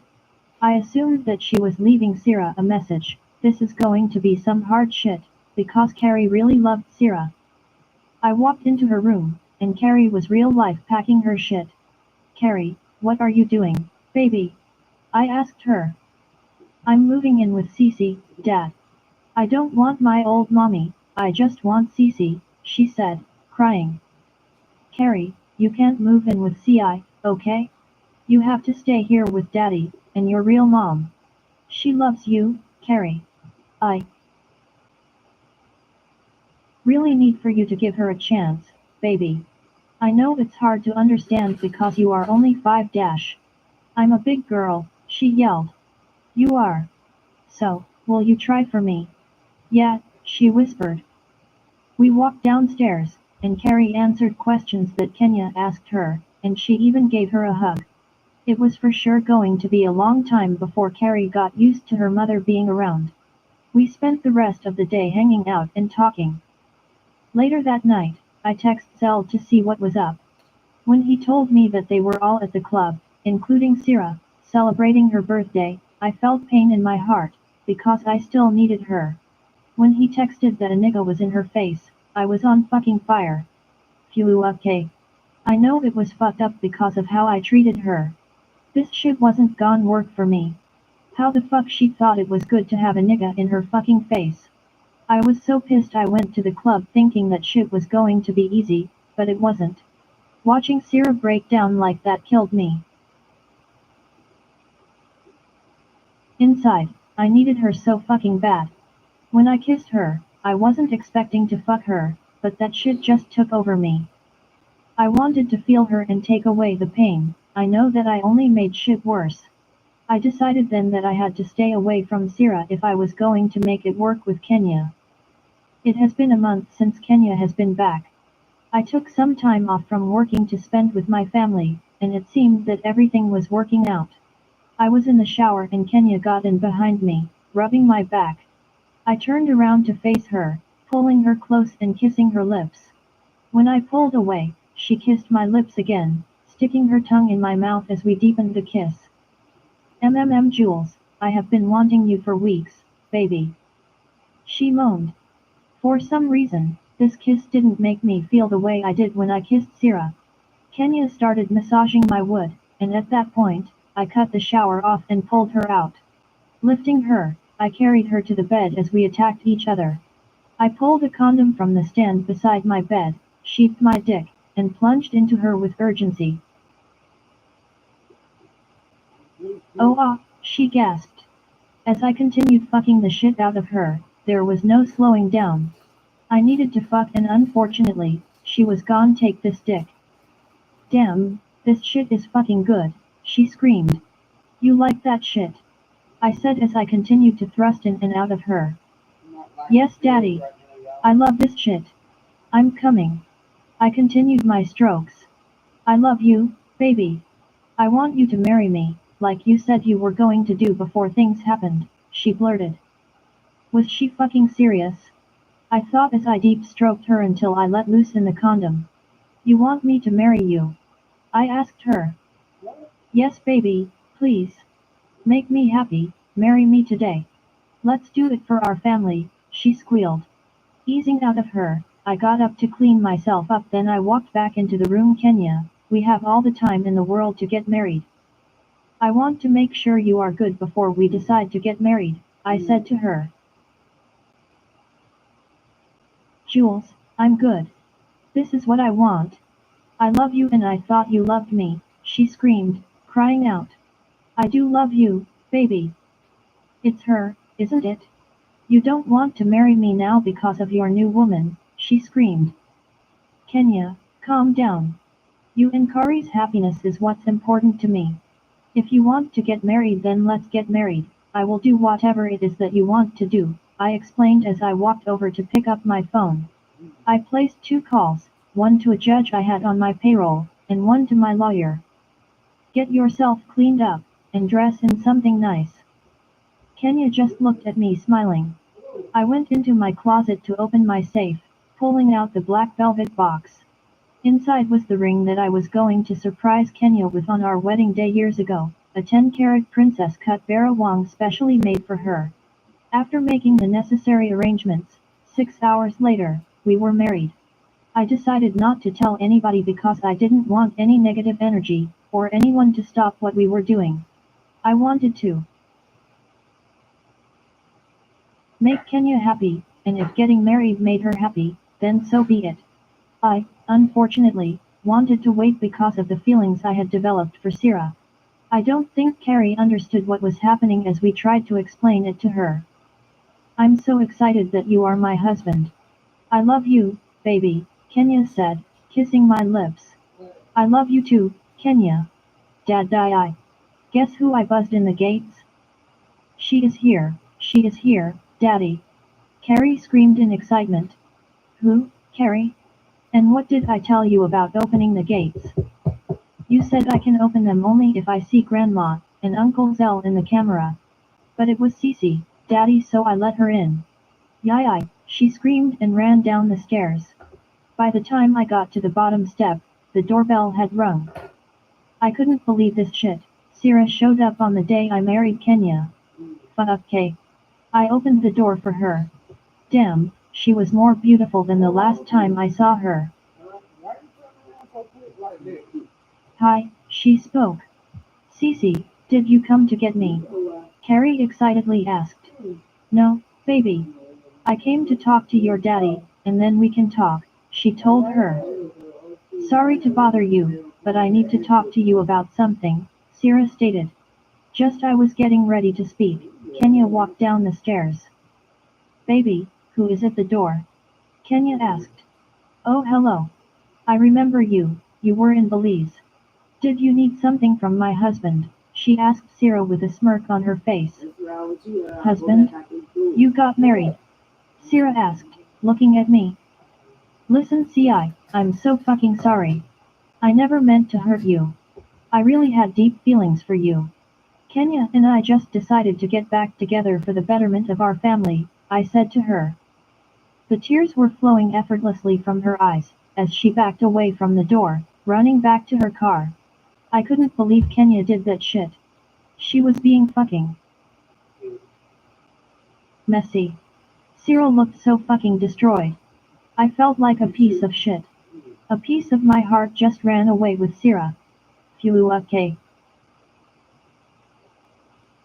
Chapter 32 REIT has been almost 2 months since the whole Belize bullshit.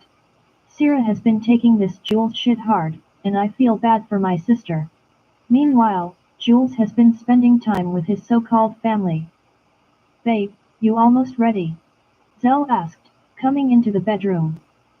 Yes, I was just grabbing my clutch, I spoke as I was walking out of my walk-in closet. That closet was so fucking big, and when I tell you, it was filled to the brim with all the name brand clothes, shoes, and purses. My man played no games. When he said he would buy me what I needed, he did just that. Damn, you fucking beautiful. He smiled at me, licking those luscious ass lips. Thank you, baby. You looking fine as hell right now. I smiled up at him. Kissing me on the lips, he grabbed my hand, and we headed out the door. Jules called and requested us to come to dinner. We didn't want to go until he told Zealand that it was important that he came. Finally making it to his estate, we gained entrance through the gates. I was in awe of this fucking place. Damn, this house is crazy, babe. How many damn bedrooms are in this mansion? I asked Z. 6 bedrooms, and 8 bathrooms. Jew was over the fucking top when he had this house built, he responded. The driveway was circular, and there was a big ass waterfall in the center of the manicured lawn. Oh, this nigga was insanely wealthy, because rich was not in his vocabulary. There were a couple of cars here, so we headed on in the house. We heard talking, so we followed the voices and arrived in a big-ass family room which had floor-to-ceiling windows. The room had a big diamond chandelier and the decor looked like it belonged in one of those magazines of the rich and famous. What's up, you two? I'm glad you made it, Jules stated. What's up, bro? Zell responded. Ari, welcome. Make yourself at home, Jules said. Thank you. You have a beautiful home. I may have to take a tour, if you don't mind, I stated. I have no problem with that. I have a special tour guide for you too. Carrie loves to take our guest on tours, he said, laughing. Since you mentioned Carrie, I was wondering if I could take her out for a little shopping tomorrow. I asked Jules. That would be fine. At least you ask, her uncle don't even run it by me. Just let me know what time and I will have her ready, he responded. Zell and Ari, get over here, his mom said excitedly. Hey, Miss Kassom, I spoke. Girl, if you don't hush with that shit, call me mom, she swatted at me, laughing. Okay, mom, I smiled at her. Hello, Kenya spoke. Kenya, I still can't believe you are alive and well. Whoever took care of you, I don't know how we will ever repay them, Ms. Kassom stated. I know, Mom. It is truly a blessing and I'm so grateful. Kenya replied. Zell, what's up man? The guy, Xavier, walked over to us all smiles. Yo X, what you doing here? Zell asked. I got here this morning, I needed to handle some business and I wanted to check on Jules, he stated. Can I have everyone's attention, please? Jules spoke. Kenya and I would like to announce that we got married yesterday in a private ceremony, he stated, happily kissing Kenya on the lips. What the fuck? Zell yelled, but Miss Kassom looked like she was happy with it. Son, you could have allowed us to share in the joyous occasion. However, I'm happy for the both of you, his mom said. Why the fuck did you do this so soon? She just came back home. It has been almost 5 years. Shit changes, hell, people change. You a fucking idiot, my nigga. Zell yelled. I was pissed off too. Like you just said fuck my sister. I thought to myself. Look Zell, this is something we wanted to do. You may not like it, but you will respect it. Jules yelled. I don't have to respect shit, my nigga. Your choices are just that, your choices. Zealand spoke. Kenya just looked back and forth with a smirk on her face. If she knew what I knew, she better not say a fucking word and wipe that smirk off her fucking face. Zell, baby, calm down, his mom stated. Even Xavier had his face frowned up. This shit was a shock to all of us. Auntie Ieri and Uncle Zell. Carrie came down the stairs. Hey, Munchkin, Zell said, picking Carrie up. The love those two had for each other was priceless. Uncle Zell, can you take me to find Cece? She came over yesterday, she was crying, and I need to find her, she whispered to her uncle. Zell looked at me, and I was like a volcano ready to erupt. Walking outside the house, I dialed Sierra's number. Hello, she answered. CI, what's up? Where are you? I asked her. I was going to call you in the morning, Ari, but since you beat me to it, I need to get away from here for a while. I fell for him, Ari. He was doing all the right things and I fell in love with him. I never knew what it was like to be with a man, and if they treated me the way he did, then I was all for it. I gave this man my innocence, trusting that he would cherish the gift. Granted, we were not in a relationship, and I should have been smarter.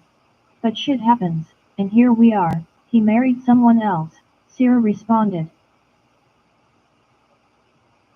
See, I know what happened. I'm here right now, and Zell and I are so fucking pissed. We are leaving. I'm not gonna sit and break bread with a nigga that hurt my sister, I yelled. Ari, calm down. At the end of the day, that is Zealand's brother, and you are in a relationship with Zell. Don't start any drama between you and Zell, these are the cards I'm dealt, and I will be okay. I promise you I will. However, I'm leaving New York, and I'm asking you to give me this time away to just regroup. There are some things going on with me, and I will talk to you about them later. However, I need you to promise me that you will give me peace in my decision to leave. I will call you every day, but when I do, please don't tell me anything about Jules, she stated. Okay, where are you going? I promise I won't say anything, not even to Zell, I asked her. I'm going to California. I have packed all my clothes and hired someone to ship them for me. I'm no longer in the penthouse, I'm actually at the airport, she revealed. CI, you can't leave without seeing me, I cried. I then had an alert on my phone showing that CI was trying to FaceTime me. When I answered, she was crying too.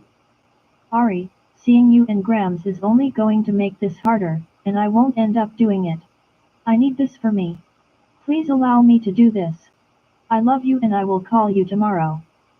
She said, ending the call. I needed to make one more phone call. Dialing the number, I waited for her to answer. Hey, baby, Grams answered. Grams, you're not going to believe all the bullshit that is going on right now, I cried into the phone. What up? You need me to roll up, she asked. No, Grams, I don't, but let me run this down for you. Did Jules ever tell you about his daughter's mother, Kenya? I asked her. Yeah, he told me. I felt so bad for my baby. He is so hurt behind that and he still loves her. But I'm glad he is now moving on and building something with Sierra, she stated. Well, we went to Belize, and she was there in a restaurant. It seems that she was shot, but they didn't kill her. She has been in Belize all this time suffering from some memory loss. She doesn't remember being pregnant and having a baby. So, Jules bought her back, and she has been here for almost 2 months, and they got married yesterday, I spoke quickly. What you say? They got married? What about Sierra? He hurt my baby? I told this nigga don't play with my baby, now he gon' have to see lie. Where is Sierra? Long let me call her. This nigga done lost all his fucking mind. It's a shame me and Zell gon' have to hoop his fine ass, but yeah he gon' have to see us, she was screaming in the phone. My Grams was that grandmother that was on another level. Lai was older, but she was beautiful and crazy. She still had a nice shape, hair was laid all the time. To be honest, I think me and Cyril looked a lot like her, the only thing is we didn't have the same eye color. Where's El at? I need to talk to him, she asked. He is inside of Jules's house going off on him. Grams, Cyril left. She said she needed some time to regroup. She said she would be alright but needs us to give her this time. What the fuck she means, she needs time. And she left? You don't ever let any man run you off, you stay where the fuck you at, hold your head up and glow up on that nigga. What the fuck is wrong with her? That's y'all other side blood running in her right now with that shit. Live blood is GD the fuck up, we ain't running from shit, she screamed. I was now laughing because this lady was crazy and funny as hell. Babe, let's go. Zell yelled. Okay, Grams. I will call you tomorrow, I said, ending the call. The next evening, Carrie and I were shopping our hearts away. This little girl was so smart, you would have thought she was a grown person. My day started a little late because my man needed to fuck some of his aggression away last night and we did that until the wee hours of the morning. Therefore, your girl had to get some rest before I started my day. Carol Ace, take these bags to the car and then we will have dinner, I told her. Okay, Aunt Ari. I'm starving, can we go to the place where they have all the cakes? She asked, smiling. Are you talking about the cheesecakes?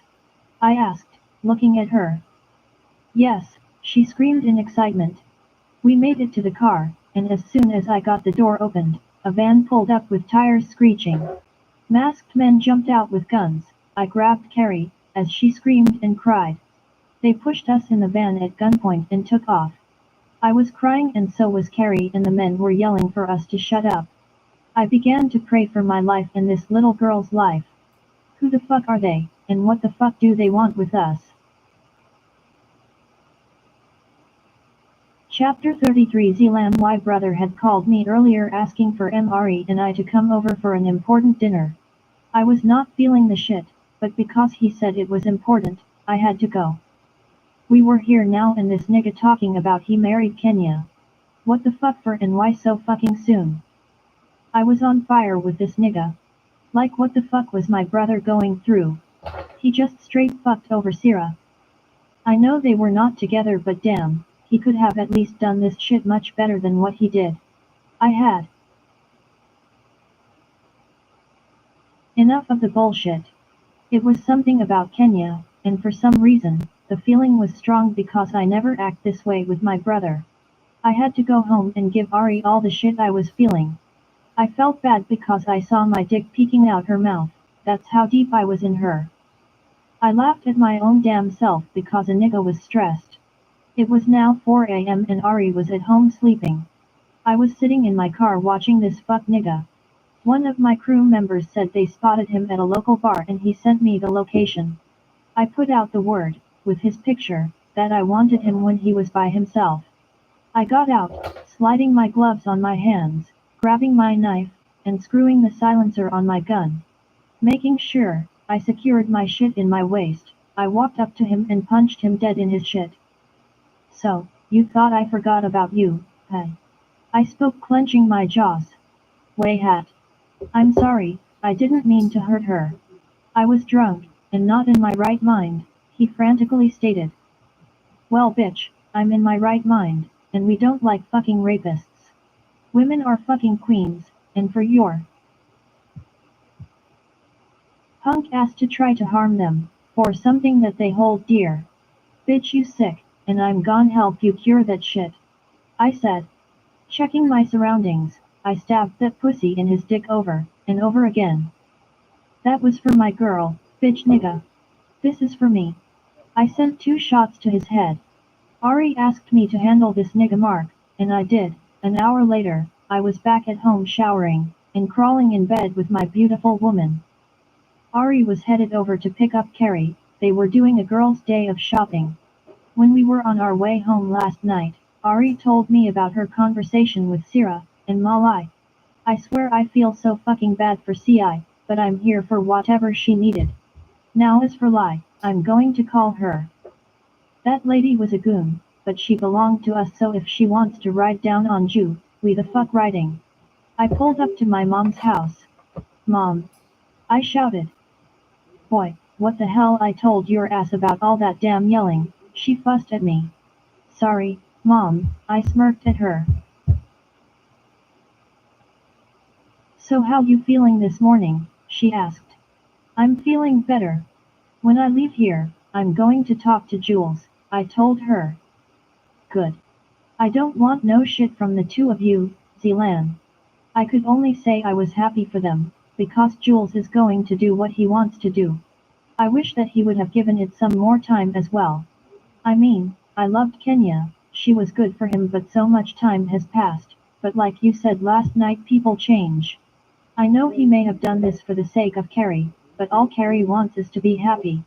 And it seems as if this CC person, Carrie said was her daddy's girlfriend, makes her happy too. You care to explain, she said with a raised brow. Damn, I thought Jules told Ma about Sira. Ju didn't tell you about Sira, Mom. I asked her. You know damn well he didn't. Now sit your ass down and start talking, she said with aggression. Sira is Ari's older sister. She is a very beautiful girl, her and Ari actually favor a lot. She worked for Jules at the bank he just bought, and a relationship started. We went to Belize. And we were all out to dinner when Jules spotted Kenya, and just left with her. Sira was devastated, and that is why we came home so early. Fast forward, she went to Jules's house the day he got married, found out he was now married, and now she has left town. Ari has talked to her, but Sira won't tell us where she is. I looked at her as I finished talking. Yep, a nigga was straight snitching. I hope Ma hoop his ass too. Is he fucking crazy? Why the fuck would he do some shit like that to her? I don't even know her, and I feel the fuck horrible because my son did that shit to her. Y'all gon' make me lose my religion. Ma, why wouldn't you do something? I'm blamed. I asked, laughing because she always did that shit. Even when we were younger, if Jules did some dumb shit, I had to pay for it too. Because y'all brothers, that's why. You should have been on his ass when you saw that he was going to fuck up. That means you could have done something to stop it. Damn it, don't ask me why, just go with it, Zeeland Shahid Kassom. Cause you know your ass don't really have any options but to go with it, she screamed like she was right. I just sat there with my mouth open, looking at this beautiful frustrated woman I called Mom. Well, I'm going to get with his ass, believe that. Get me Sira's phone number today, I would like to talk to her, she said, walking out of the living room. It was after 7 p.m. when I left my mom's house, so I headed over to Jules's home. When I pulled up, I decided to go in through my regular entrance, which was a door in the back of the house, and I headed to the kitchen because a nigga was hungry.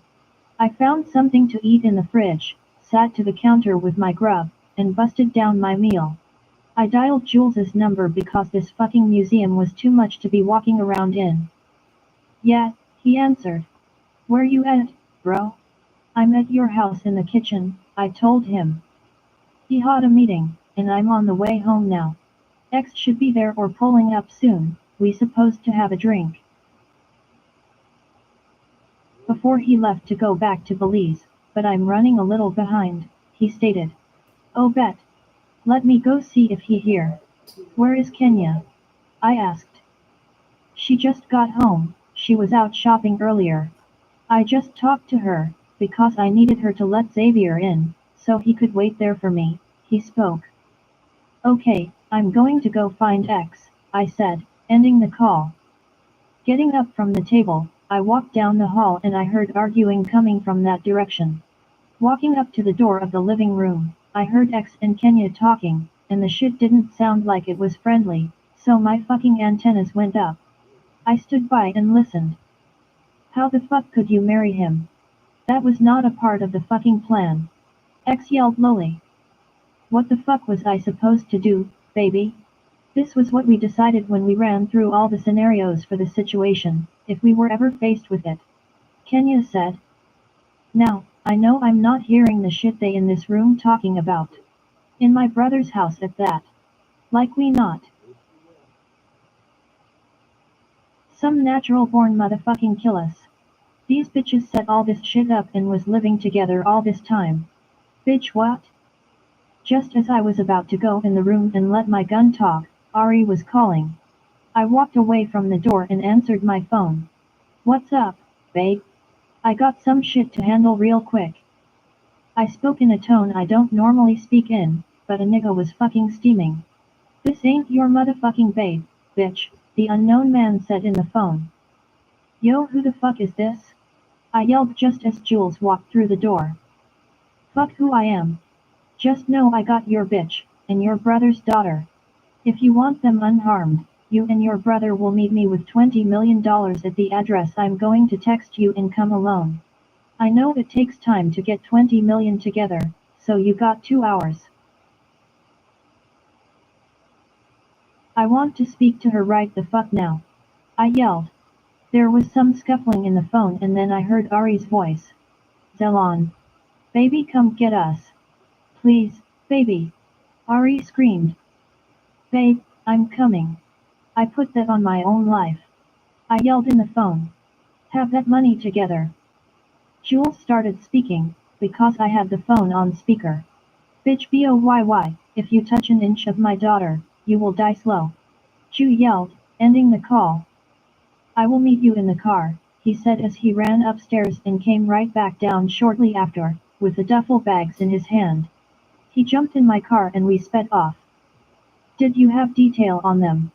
Jules asked me. Yes, Ari has a small detail, I spoke up. My mind was running in overload as we sped down the highway with our security team all around us. Did you send Kari's detail with them? No, because I assumed Ari had a detail, he yelled. Phew, Kate. I yelled. I had already sent Mika text 911. We pulled into our warehouse where we kept the money and guns.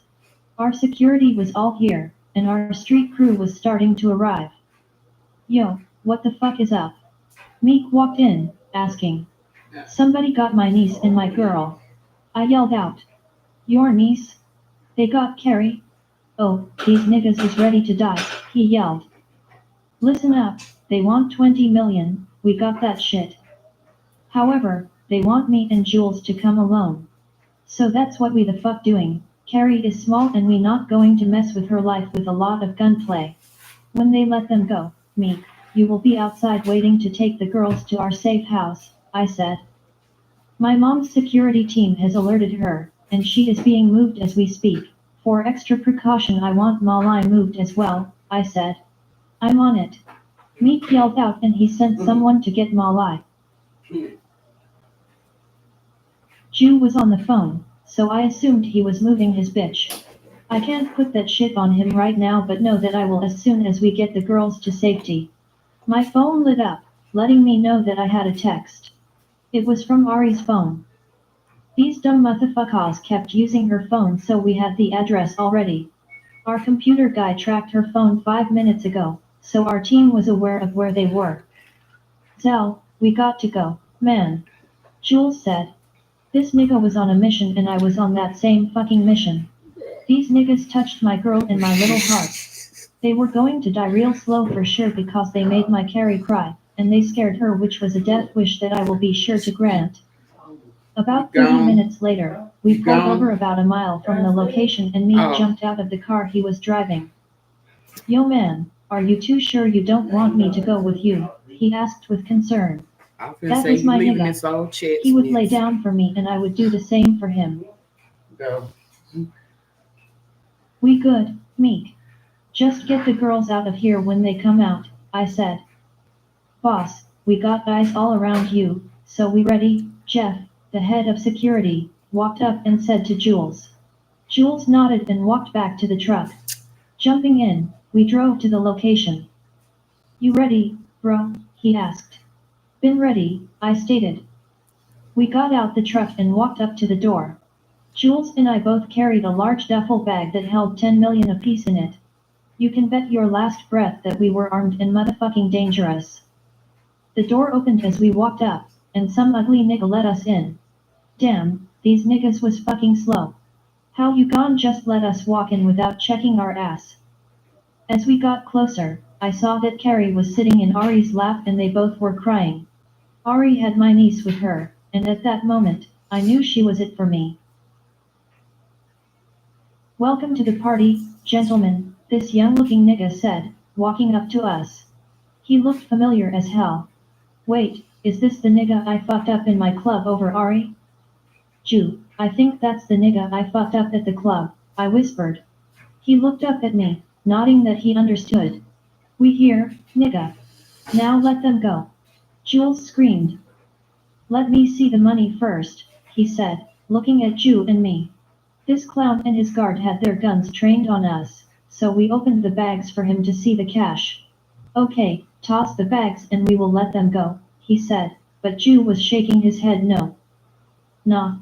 You gon' have to let them go, playa, he said. The dumbass gave the okay to free Ari and Carrie and they both jumped up, running our way. Dad die. Carrie ran to her dad. Babe. Ari ran up to me, I hugged her and then told her to get Carrie and go. Ari, shit could have been good for us, if you would have just gave me some pussy, the bitch boy said.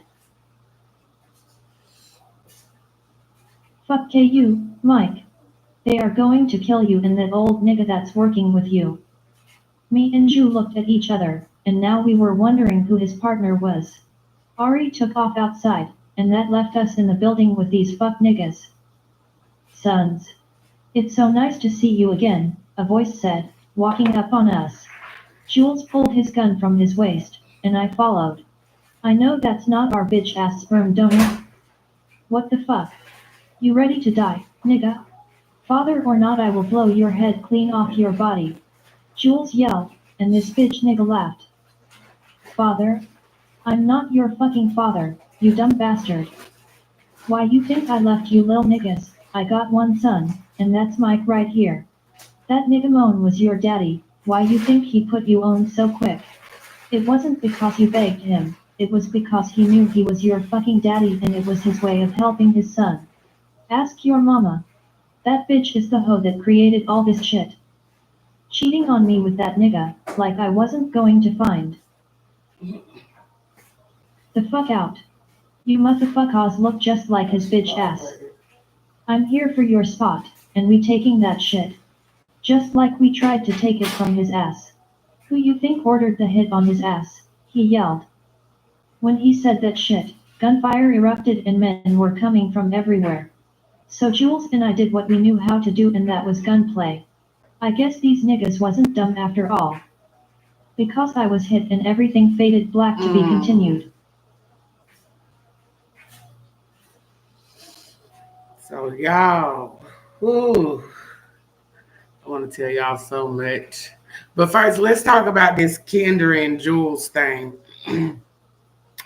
He was so disrespectful with that. Like, he literally jumped up from the damn table and went over there to ask her questions like, are you really serious right now, bro? For real? You just gonna jump up, leave old girl, which they followed, um, to go check on your ex? You could have at least said, well, Sierra, I'm going to, I got to take care of this. Even though he said it days later, but still, at that moment, you had a lot of explaining to do, such as why you take her out. You should have been telling Sierra, come on, let's go. But no, you decided to go along with King. And now, Zealand done got the tea. He ready to tell his brother, but they got to first get Ari and Carrie back. But he ready to spill the tea. So, what do y'all think about Malay? That's the $1 billion question. Billion. But anyway, that's the $1 billion thing right there. What do y'all think about them, Marley and Miss Tink? They call themselves Gang Bang Crew. Gang Bang Crew. Mm-mm-mm. It's a whole mess, honey, when I tell you. And then Sierra leaving, going to California. Ooh, I know y'all got questions, but we finna get in the book too. Don't worry. I know. And Kari, she's just everybody, baby. Everybody's. She's everybody's baby. Um,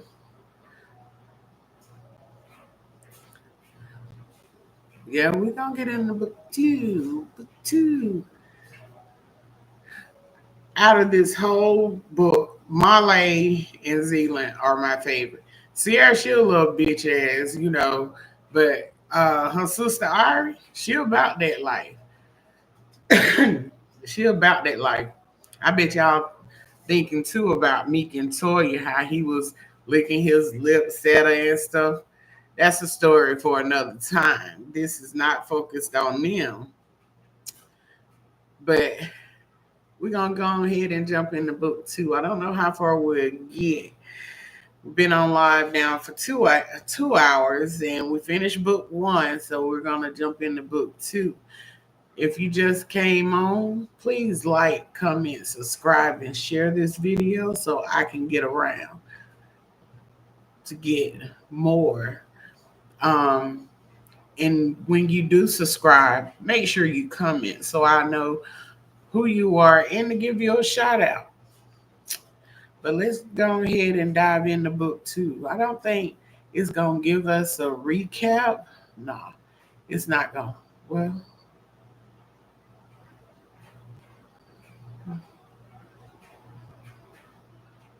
no, it's not gonna give us a recap. But anyway, in book one, you've learned about Zeke, Toya, a little bit about Meek and Toya. You learned about Jules and his estranged relationship with Kenyon. They got a daughter, his friend Xavier. Um, and you see, um,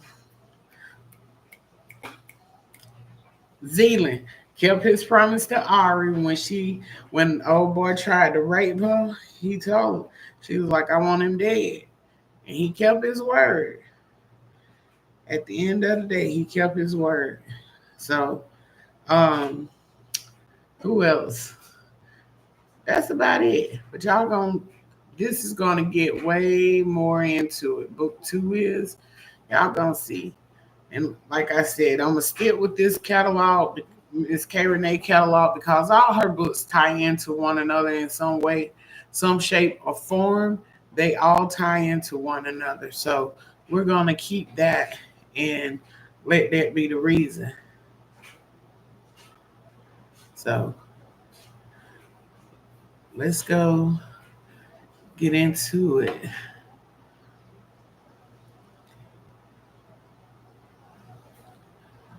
Chapter 1 Sierra had been in Los Angeles for a couple of days now. I decided to stay at the Marriott near Lax. Since I'd been here, I'd just laid in bed, barely eating anything. I was just sulking in my shit. The only reason that I had eaten anything is because I'm pregnant, and my child didn't deserve to be treated that way. I left New York because I needed time to get myself together. I was weak for a man that was still in love with his fiancée, who we both assumed was dead. I was so disappointed in myself for being so weak. Now, I had a child on the way and the father had married the love of his life. He was living happily with his family, while I was left here to pick up the pieces of my life. This shit just seemed so unreal. He showed me every day that we were building something and now this. My heart was broken. It was like, why would he even be with me if he still loved her? I know I was going to have to find peace in all this mess, and I believe that my baby will bring me the peace I need. I know I won't be able to stay in this hotel forever. I had to find a permanent place to live because this hotel wasn't going to get it. I had some money in the bank, Thank God for my severance package from my old job. I picked my phone up to call Ari, and I still didn't get an answer. I had been calling her in grams since I got here, and no one was picking up. I saw my phone light up letting me know I had a text message. Ari, sorry I can't talk right now. All is well. I will call you soon. Me, I have been calling you for a couple of days. Where is Grams? I have been calling her too. Ari, we are good. Grams and Miss CYNT have been out. I promise sis, we are fine. I'm going to call you soon. Just going through some stuff with Zealan, but it's all good. I want you to get the rest and peace that you need to get better and come home. Me, let me know if you need me. I will always put my shit to the side and be there for you. Ari, I'm good. I will call you as soon as I can. That text from Ari was weird as shit, but if she said they were fine then I believed her. I hope Zell didn't fuck over my sister, he seemed like a nice guy. However, going through what I was now going through, I could never be too sure. Shit, Jules seemed like a nice man, but I knew it was too good to be true. Now thinking about it, I was a pretty girl, but I was also a little on the heavy side, a size 14 to be exact. Shapely, but I still not what Kenya looked like. She was beautiful and slim like Ari. I guess I was just fooling myself thinking that he was okay, with my size. Now that I was pregnant, it was only going to get worse. I needed to get out of this room and head down to the restaurant and get some dinner. My phone ringing brought me out of my thoughts. Picking it up, I saw it was from a number I didn't know, but I answered anyway. Hello, I greeted. Hello, my name is Simone Kassom. I'm trying to reach Syrah, the lady said. She had the same last name as Jules, so I wondered who she was. Yes, this is Syrah. How can I help you? I asked. Hello Syrah, I'm Jules's mother and I wanted to talk to you for a moment if that is alright.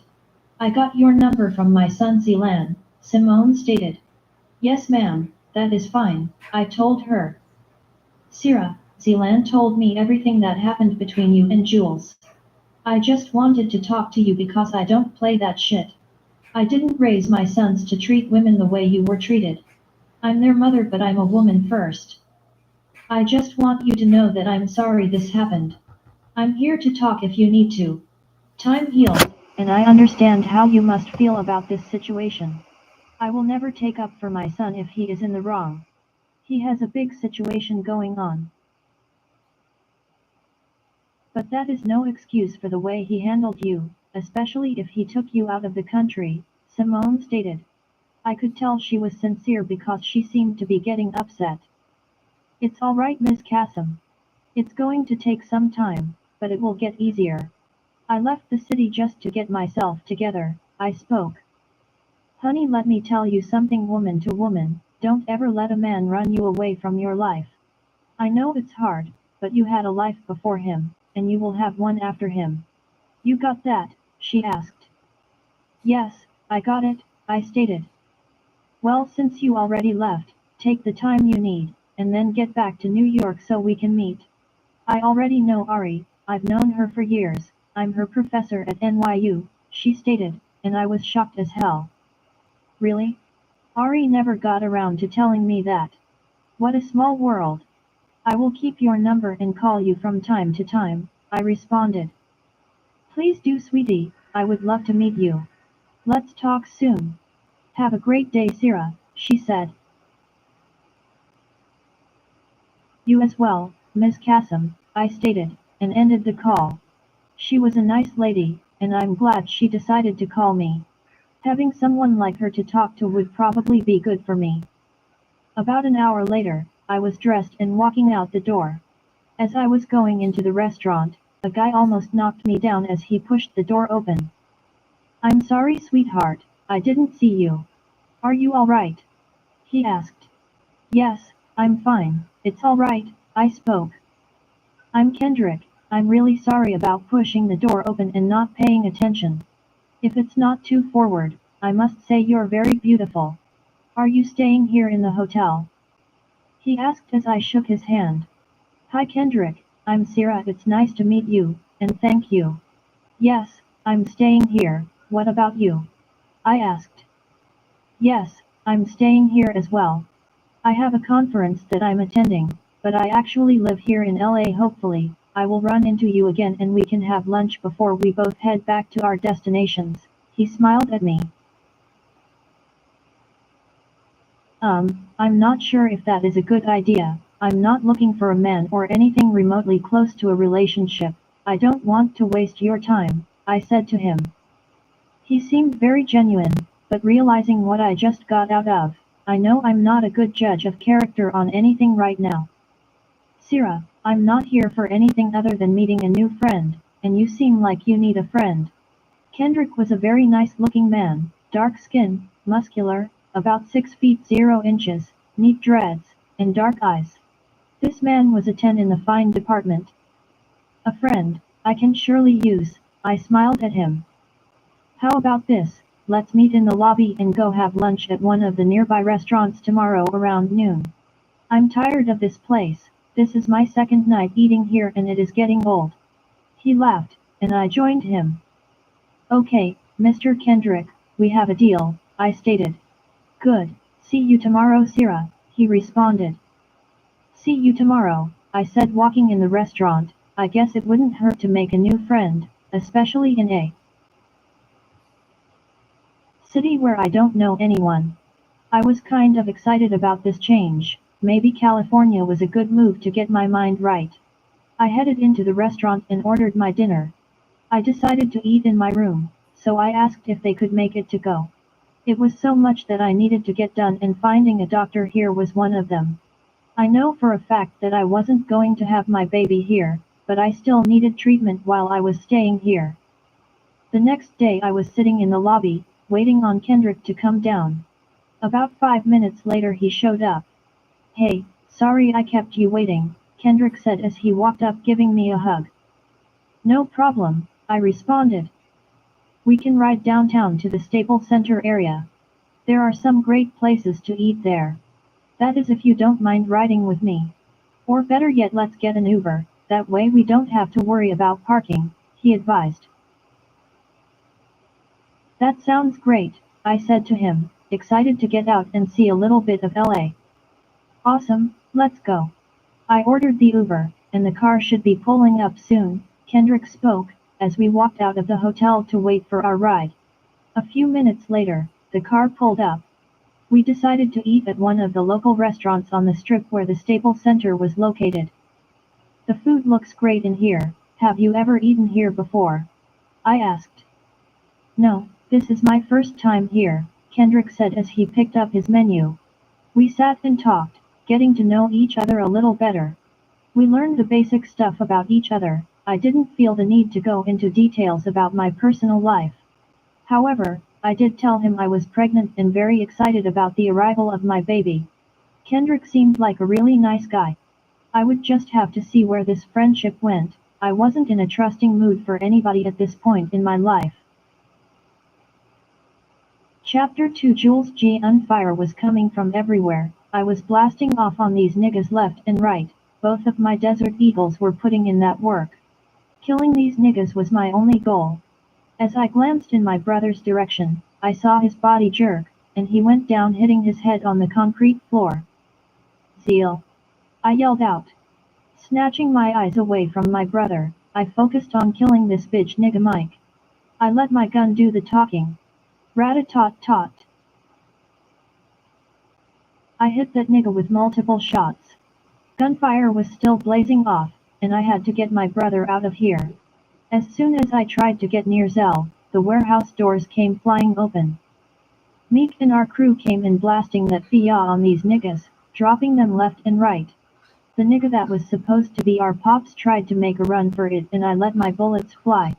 Seeing his lifeless body hit the ground, I made it to my brother. Zell! I yelled, checking to see where he got hit. He was hit in his arm and his head was bleeding, but I assumed it was from the way he hit the concrete. He was not conscious. Get him out of here! Meek yelled out as my crew lifted Zealand rushing out to the awaiting cars. Meek and some of the security team grabbed the duffel bags running out behind us. I got in the back with my brother as we jumped on the highway doing 80. Jules, where do you want to take him, bro? Meek yelled out as Jeff drove the truck like his life depended on it. Take him to the nearest hospital. I screamed, holding my brother and sending up a prayer. He wasn't hit in a life-threatening place, but he was still unconscious, and that shit had me worried. When we pulled up in front of the emergency room doors, Meek jumped out running in for help. Nurses ran out shortly after with a gurney, and they began working on Zell. Once they got him situated on the gurney they took off, and I was right behind them. Sir, you can't come back here. As soon as we know something, the doctor will be out to talk to you, she spoke quickly. If something happens to my brother, you can bet on your life that something will happen to everyone that touched him. I yelled out in anger. Sir, we will take care of him. Please have a seat and let us help him, she said, running off to catch up with the other nurses and doctors. Man, I knew I should have gone in with y'all, Meek roared out, tears rolling down his face. We gon' be okay, Zell is going to be alright, I spoke as Jeff came walking in. Jeff, I need you to get my mother and Ari here now. I yelled out. Sir, I made that call already, they are on the way, he assured me as he patted my back. About 20 minutes later, my mother came rushing in with Ari and Malai behind her. Jules, she called out, rushing over to me. I grabbed her, bringing her in for a hug. What happened, son? What happened to my baby? She screamed out, crying, and my heart broke even more.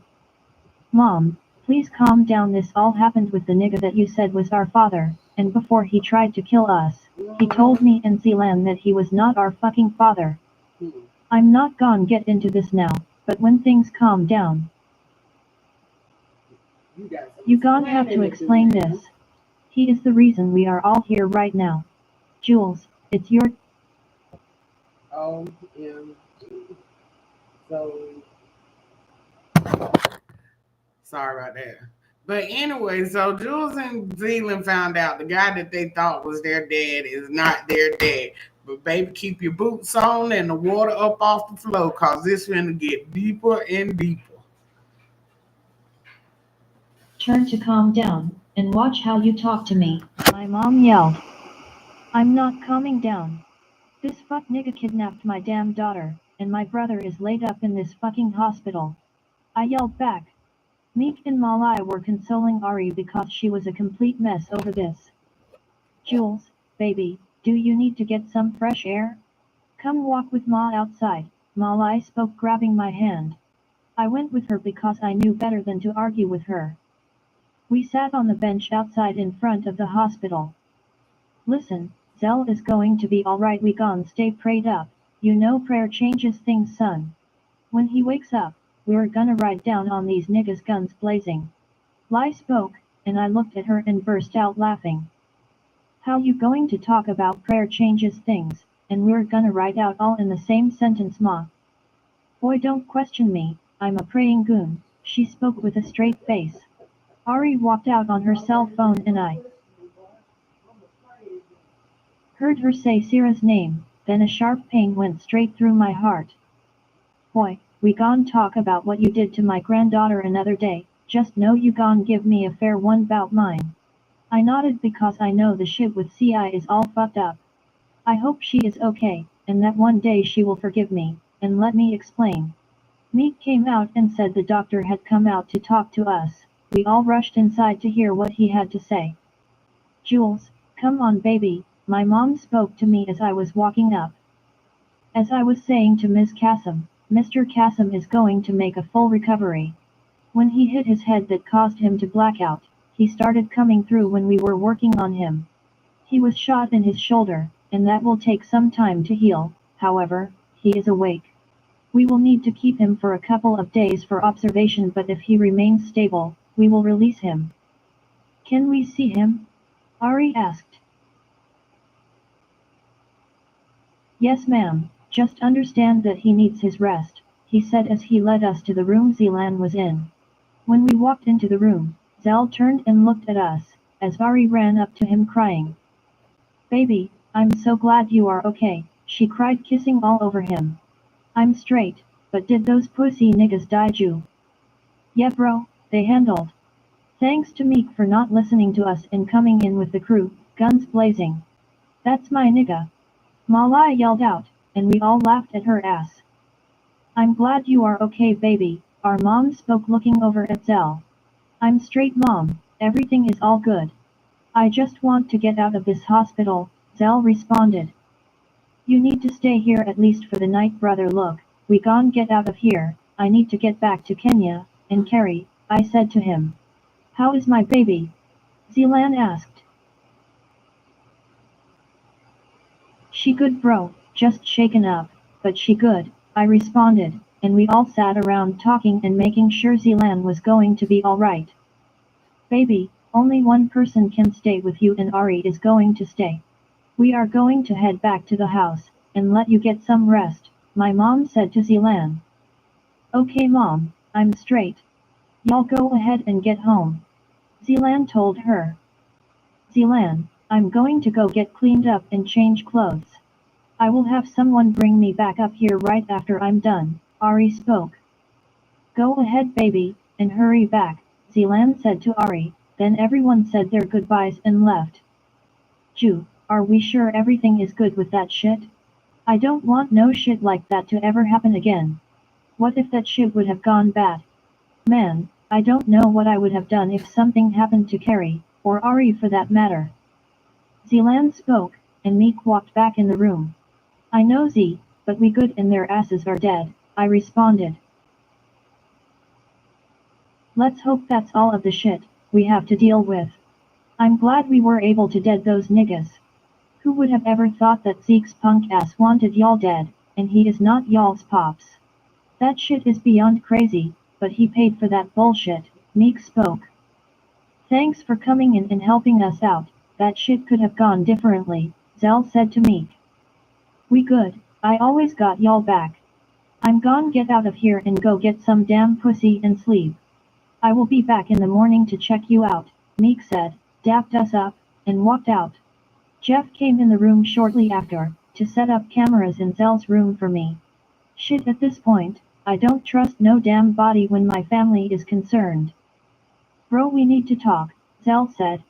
I pulled up a chair next to his bed. What's up, man?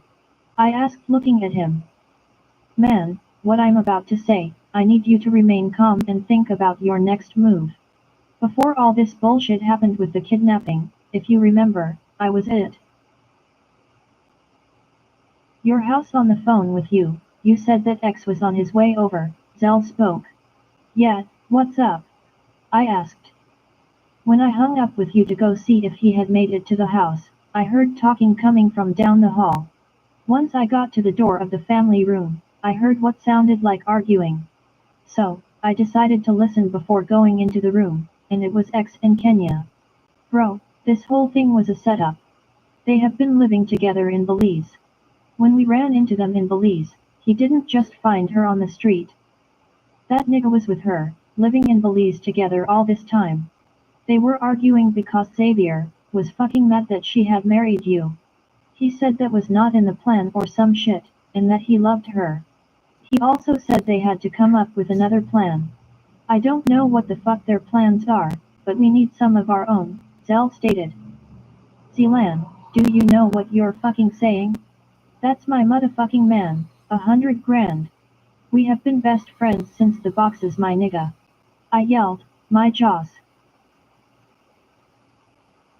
were tight, and I felt as if my fucking head was going to explode.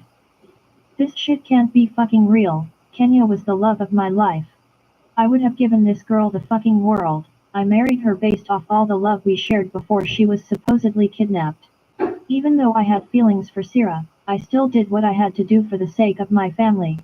Now my brother was sitting here telling me some shit that would get them both a one-way ticket to fucking hell. Ju, I know this is hard to hear bruh, but it's the truth. I would have told you earlier, but we had shit to handle with Ari and Carrie. Now X has gone back to Belize and I need you to sit on this. Make sure when you handle this shit, that I'm there and he is here in New York. Let them get comfortable. I promise you will find everything you need to know. I guess it's a good thing you got cameras all over the house. I'm sure most of what we need to know is on those fucking tapes. I know you and X have been friends since we were young bulls. Hell, I was even hanging with y'all. But now we have to ask ourselves, do we really know Xavier? We only knew his mom. Now that I think about it, we have never met anyone else in his family. You have to ask yourself who this nigga really is. It's odd to not have a cousin, an aunt, or something. Shit, while we talking about it, the same goes for that bitch Kenya, Zell stated. Bruh, I'm gon' kill that nigga. On God, he's a dead man walking. I don't know how long I'm going to be able to sit on this seat. I'll do my best, but I can't stay in the same house with her ass. I got to get out of here. I will check in with you later. I spoke getting out of my chair to leave. I couldn't believe this shit. Okay bro, remember, sit on this information and play your cards right. Zell stated and I nodded at him, leaving the room and Jeff followed me out. Jeff, take me to my penthouse please, I told him as we got downstairs. Oh, y'all knew I was finna chime in on this part. What do y'all think? Ooh, that damn Kenya and Zay, mark my words. Jules finna fuck them both up. Fuck them both up. But before I paused it, he was like, just take me to my penthouse. Well, you're in for a rude awakening, baby. Ain't nobody there. Yeah, I did that, spoiler alert. But yeah, to serve him right. Now you feel all stupid cause Kenya a grimy ass bitch. Oh well, get over it. She grimy and everything about her is grimy. And so is your boy Xavier. He the dirtiest of the dirtiest. Y'all been knowing each other since schoolyard. But baby, whew, he just fucked you. Fucked you and you didn't even feel it. You so worried about everything else. You're not paying attention to your circle. You need to do better, Jules, and listen to Zell. Even though that boy is a damn clown, he's speaking nothing but facts right now. But we're gonna get back into it. I'll be back later. And into my car. I'm sure Sarah was there, and I would have to deal with whatever she was going to give me. I know I have to talk to her, and I was ready. I just needed to see her in this moment. I fucked up a good thing, trying to please a conniving bitch. Once we pulled up to my penthouse, I headed up. When I got inside it seemed quiet. I went up to the master bedroom and see I wasn't in the room. I decided to look through the house, and there was no sign of Sarah. I went back into the master bedroom. Her dresser had items on it, but not as many as it normally would have. I pulled out a drawer and it was empty. My heart dropped when I walked over to her closet and all her shit was gone. Picking up my phone dialing her number, I got no answer. I then dialed Ari's number, to see if she knew where Sarah was. Hey, Jules, what's up? Ari asked answering her phone. Ari, where is Sarah? All her shit is gone from the penthouse. Jules, do you know what you are asking? After the shit you did to her, did you expect her to stay there? She yelled. Ari, where did your sister go? I asked more aggressive. Hell yes, I expected her to fucking stay here. I would have signed this place over to her in a heartbeat. Jules, Cyril left, she needed time. She said she came to talk to you and found that you had married your bitch. So, guess what? Don't worry about CI, she will be fine. Don't look for her either, because she is not in New York, she fucking left. Ari yelled and ended the call. Ari had every right to be upset with me, shit, I was fucking livid with my damn self. I needed to find her, so I decided to call one more person. Hey baby, what's up? Malai answered on the first ring. Malai, I'm at the penthouse, Sarah is not here, and I need to find her, I spoke, and she burst out laughing. Boy, you too fine and rich to be so damn dumb right now. Why in the hell would you think Sierra was going to be there? Oh, you one of them niggas that think you can step on a woman, and she still gon' be there riding for you, huh? Lai asked as I sighed in the phone, feeling low as hell over what I had done to Sierra.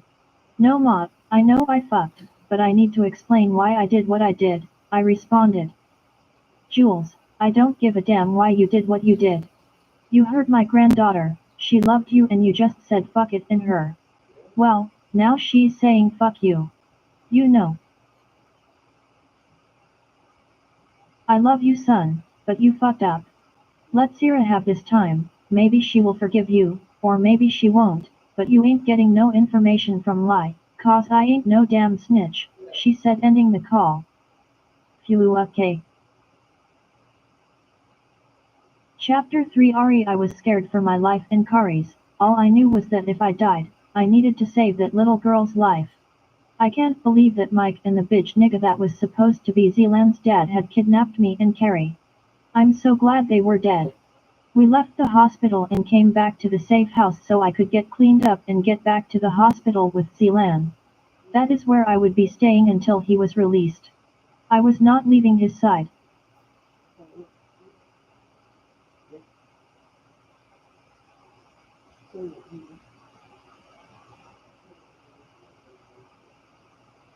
Hell, I didn't want to leave and come get changed. But I hadn't changed my clothes since we were taken from the mall. Ari, baby, are you okay? Miss Kassom asked. Yes ma, I'm fine. Carrie is still a little shaken up, and I'm upset about Zeland, I said to her, and then Kari's bitch of a mother spoke. I will take my daughter up and get her ready for bed. Carrie, let's go get you in bed, baby, Kenya said, and Carrie moved closer to me, wrapping her little arms around my leg. I want to sleep in the room with you, Ari, until my daddy comes. Can I please? Carrie asked. Aunt Ari has to go back to the hospital, baby, but maybe you can sleep with your grandmother, if that is fine with her, I told her. Ari, baby, I was so worried about you, I'm glad my boys handled that shit. Because Lai was ready to hit the streets and raise all types of hell. Grams said. Lady, can you not use that type of language in front of my daughter? Kenya screamed on Grams. Grams turned her head so quick, I knew her ass was going to have whiplash. Sadie, can you take Carrie upstairs, please? Miss Simone asked one of Kari's nannies. Yes ma'am, Sadie responded, and she moved to grab Carrie and went upstairs. As soon as they were out of eyesight, Malaya went in. Look, you little biscuit head bitch, I don't know who the hell you talking to, but you better watch your fucking mouth when you are addressing Lai, Ari, and Sierra. Because I will be sure to stick my 9 down your damn throat and have my bullets play around in your motherfucking tonsils, bitch. Fuck with it. Grams yelled at Kenya. I don't think you know who my husband is, Jew. Kenya tried to speak but Grams cut her off. I don't give 2 fucks about who your husband is, but go ahead and try your luck telling my boys something about Lai. Bet that shit won't get you far, Lai said to Kenya. You can't speak to me that way, because I will beat your ass, old lady. Kenya yelled. Lai slapped Kenya so damn quick and hard no one was able to stop it. What you say? Say it again so I can knock some more of that stupid off you. You gon' learn today, that Lai don't play. Grams said and turned to Simone. Excuse me, baby, I know we haven't been introduced the right way, and you seeing me act up don't help. But when you deal with stupid, you have to try to slap some type sense back in their stupid ass. I'm Lila, Ari, and Sierra's grandmother of course, and I'm sorry I had to show my ass tonight. I'm really close with your sons, I love those boys like they were my own. It doesn't hurt that they fine as hell too. Girl, you did that shit when you had them, babies. Give me a high five. Grams said looking at Miss Simone. She raised her hand and gave Lai a high five too. Grams, behave please, and Kenya don't ever speak to my grandmother like that again. I promise you won't like the outcome. I told her. Somebody better tell her who she messing with, cause Lai ain't the one. I'm an old school playa, touched with a new school goon mentality boo boo. Grams said, still going off on Kenya. It's nice to meet you, Lila. It's all good honey, I too demand respect. I'm Simone and thank you for the compliment on my sons, they are some handsome young men. I know Ari well, I'm her professor at NYU, Ma Simone said. One of the guards came into the house. Ms. Ari, we have the car ready for you whenever you are ready to head back, he stated.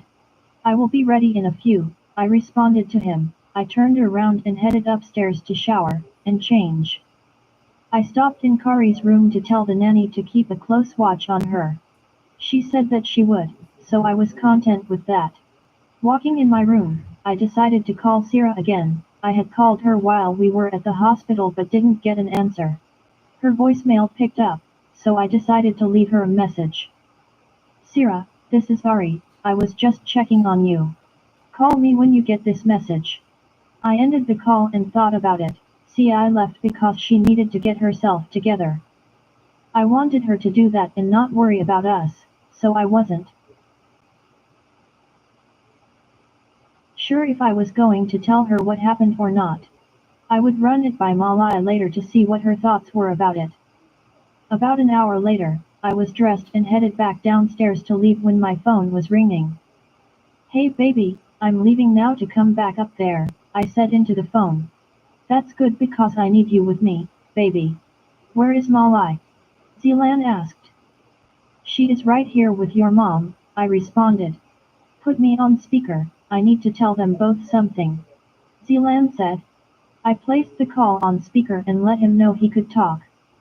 Ma, don't let Carrie go anywhere with Kenya. I can't talk about it now, but watch what she does with Carrie, Zell said to his mother. Okay, son, I got it, Simone responded. You're gonna be alright son? Malai asked him. Yeah ma, I'm good. Y'all get some rest. Lai, make sure you stay at the safe house with my mother until we figure all this shit out. I can't have you at home right now, and don't give them guards a hard time ma, Zell said to Lai. Boy hush and get you some damn business. I did see a couple of them guards and they're fine as hell too. Lai about to see what she can get herself into. Fuck around I might come up pregnant, she said laughing and we all burst out laughing. A few minutes later I ended the call with Zell and spoke to Grams and Simone before I left to go back to the hospital. Finally, I made it back to Zealand. Hey beautiful, I'm glad you're back, Zealand greeted me when I walked in the room. Baby, I'm so glad you're okay. Thank you for saving me. Girl, I will always come for you, and they had my other baby there too. I would get shot over and over again as long as I know y'all are alright, he spoke looking sleepy. Get you some rest baby. I will be right here when you wake up, I spoke Ari, he said as his eyes started closing. Yeah baby, what's up? I asked. I need some pussy, a nigga had a stressful day. Boy if you don't take your ass to sleep. I'm not giving you nothing and while you're hurt and in the damn hospital. Ari, if you don't get your ass over here and hop on this dick, I'm gon' raise all kinds of hell. Babe, we don't have any condoms. Damn, you safe for now cause you know Z don't mess around. We got shit to do before we start having babies, he said. I know that's right. I said kissing him on his lips. The nurse walked in and took his vitals. How are you feeling Mr. Kassom? She asked. I'm in a little pain, but I will be alright, Zell spoke. Well I'm going to give you something for pain, and hopefully you can get some rest, she stated.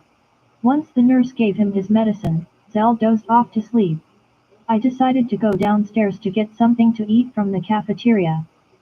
The guard walked me down because Jules left strict instructions, he said.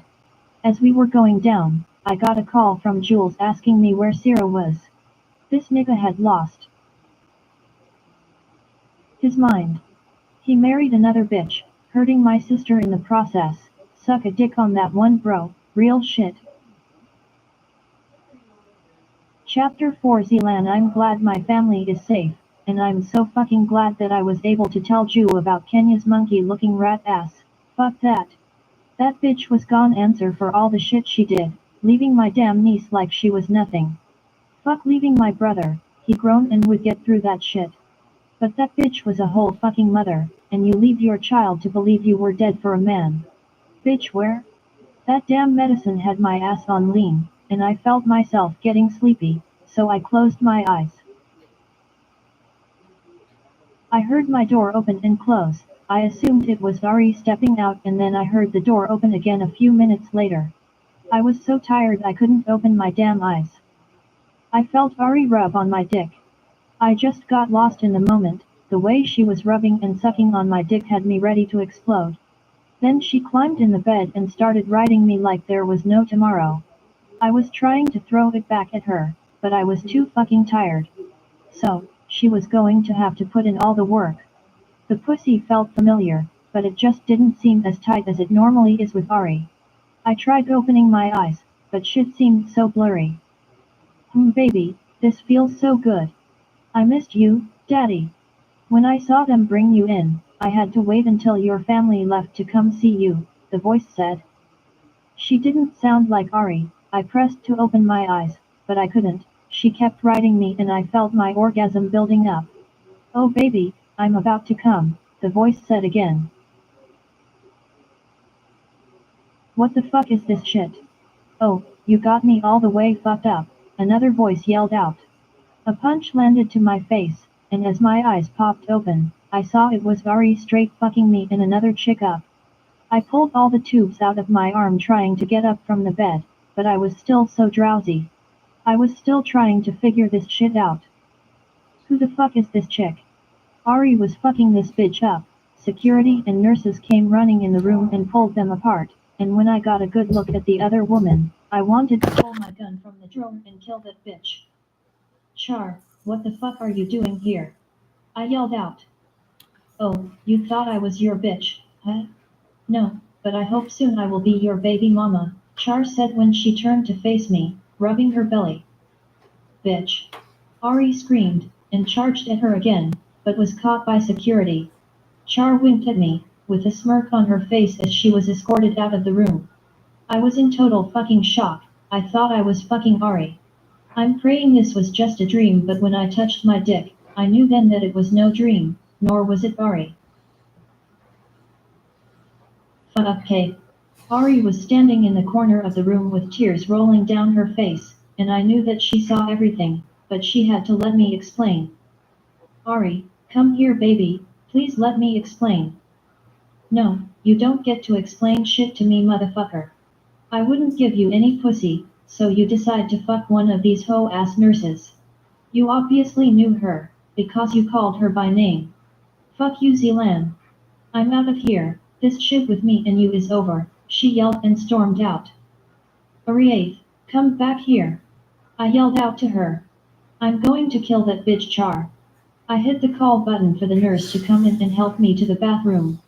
How was I going to explain this shit to Ari and get her back? It took me about 30 minutes to get showered. Nurse, I need you to call the doctor, and get all the instructions you need. I'm leaving this place tonight, I told her. Mr. Kassom, it would be in your best interest to stay until the doctor releases you, she stated.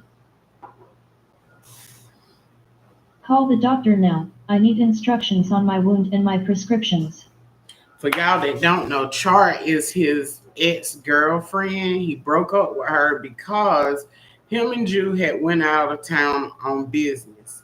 When he came back, Char was in their bed with another man having relations. So he ended up jumping on the guy and putting her out in the clothes that she had on her back. Or he probably I can't remember if he let her leave with the clothes on her back or he put her out and she was naked. But anyway, however it went, that was his ex-girlfriend. So she knew what she was doing. But with Zealand having them drugs in his system, he really and truly and honestly thought it was Ari, but it wasn't. It was Char. So we're gonna keep going. I yelled, and the nurse ran off to do what I asked her. I shot Meek a text to come pick me up, and to bring me a change of clothes. He hit me right back saying he was on his way. The nurse came back into the room about 20 minutes later with my discharge paperwork. Mr. Kassom, here are the prescriptions the doctor prescribed. One is an antibiotic, one is for nausea, and this last prescription is for pain. Make sure you keep your wound cleaned and bandaged daily. If you get a fever or severe dizziness, please return to the emergency room, she stated. Thank you, I responded, as she walked out of the room. Meek was finally here to pick me up. He gave me a bag with clothes in it. Man, what the hell is going on? Meek asked. Char's ass is what's going on. The nurse walked in and gave me my medicine through the floor. Ari and I had just finished talking about her giving me some ass, but we had no condoms. The medicine started working and I dozed off, but I could hear Ari leave the room. A few minutes after Ari left, I heard the door open again, so I thought she came back. Hell, when she started rubbing on me and touching my dick, I just knew it was Ari. I was just too tired to open my damn eyes. I honestly thought Ari was giving me the sex I begged for, or I was dreaming. Either way, I was going to let her do her thing, I told him. My nigga, are you saying that it wasn't Ari fucking you? Meek asked with his face scrunched up. No bruh, it was Char's bitch ass. I yelled. What the fuck? So, you saying you got raped by your ex? Meek asked with this dumbass smirk on his face. Man, hell yeah, I guess. Because I sure didn't give it to that scallywag on fucking purpose. I yelled with a grimace on my face. Meek was laughing so damn hard, I left his dumb ass right there to change my damn clothes. About 15 minutes later we were walking out of the room. I'm staying at your crib, I hope you don't have no bitches there, I told him. Well actually, I do have someone there but I'm not fucking her. We've just been getting to know each other and she decided to stay the night, Meek said with a weird look on his face. Whatever nigga, I will be in one of your guest rooms, I said and laid my head on the headrest. You buying breakfast in the morning, just because you disturbed my damn night nigga, Meek spoke as he pulled off headed to his crib. I know this, if Char had fucked up my shit with Ari, she was going to die. Chapter 5 Kenya Unning. We're gonna take a small intermission break so you can refill your cups, refill your damn pack of cigarettes, get your blunt, get your wine, whatever you may need, because we're at it all day today. So go ahead and get whatever you need. We'll be back. It's an intermission. Y'all want to listen to some music? I think. Let me see. Let me see if it's still playing. Oh, somebody got a yeast infection. I don't know what the hell that is. But we're going to take a small intermission break. Just bear with it.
Y'all done got y'all stuff together because I'm ready to get back into it.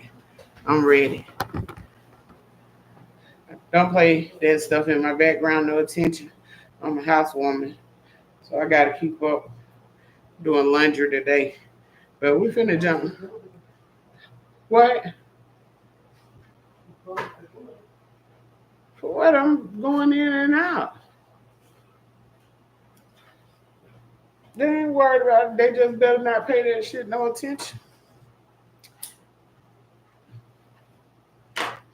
Uh-oh. But we finna get back into it.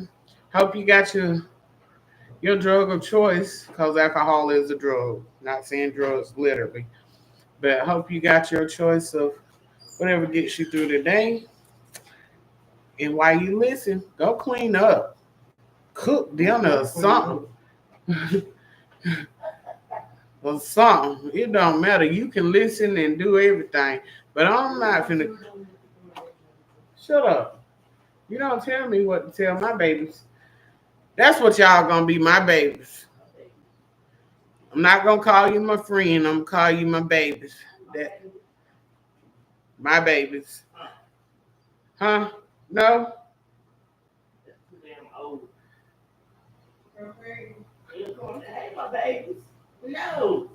What I'm gonna call them? Book friends? We'll work on it. That's your job then. That's your job. But we can get back into it. Nigga, you got a job, but do you do it? Help me help you. Oh, see, cheery. But we're gonna get back into it. We finna. I don't even like this woman, but her name is Kenya. She's up next. Uh, To catch my ringing phone, I saw that it was Jules calling. Hey baby, how is everything going? I asked. Not good, how is Carrie doing? I'm not really in the mood to have a long conversation. I'm worried about my brother and just wanted to know if my baby was okay, Jules stated. She is alright, she keeps asking when you're coming back, I spoke. Good. I'm not real sure when I will be there, I will check in on y'all later, he responded. Jules, before you go, I need to tell you about that old lady, I said with frustration. What old lady, Kenya? Jules asked. Ari's grandmother, she was very rude to me, and she even slapped me. I need you to handle that because she had no right putting her hands on me. I yelled. What did you do to set her off? The only way Lai responds is if someone sets her off. So again, what did you do or say to her? Jules asked me knowing that I was not going to tell him I did anything wrong. He just needed to handle this old bitch, and it sounded as if he was taking her fucking side. Excuse me? I didn't do anything to her, Jules. She is just rude, and her mouth is dirty as hell. If you don't do anything about it, I will. I screamed and hung up the phone in his face. I needed to hurry up and figure this shit out. I don't like this fucking family, and that bitch of an old lady was going to get her ass handed to her. If she thinks she is going to get away with talking shit to me, she got another thing coming. Kenya, can I have some juice? Carrie asked. Go to sleep, Carrie, I'm not giving you shit. You don't even call me mom, and you want me to give you juice. I yelled. Jules and this little spoiled brat got me fucked up. Especially, if they think I'm going to deal with too much more of this shit. These last few months with Jules have been pure hell for me, and to know that he loved someone else was icing on the cake. I remember the bitch Sarah when they were in Belize. I got a kick out of the look on her face when her so-called man dissed her ass for me. My plan was not going to work if that bitch was in the way. I have a plan for her ass, and I have already set it in motion. I'm going to tell my dad that you are mean to me. Carrie said, crying. Look, you little wench, I don't give a damn what you tell your daddy. He won't believe anything you say anyway, I told her. She continued to cry, and that shit was irritating me to the fullest.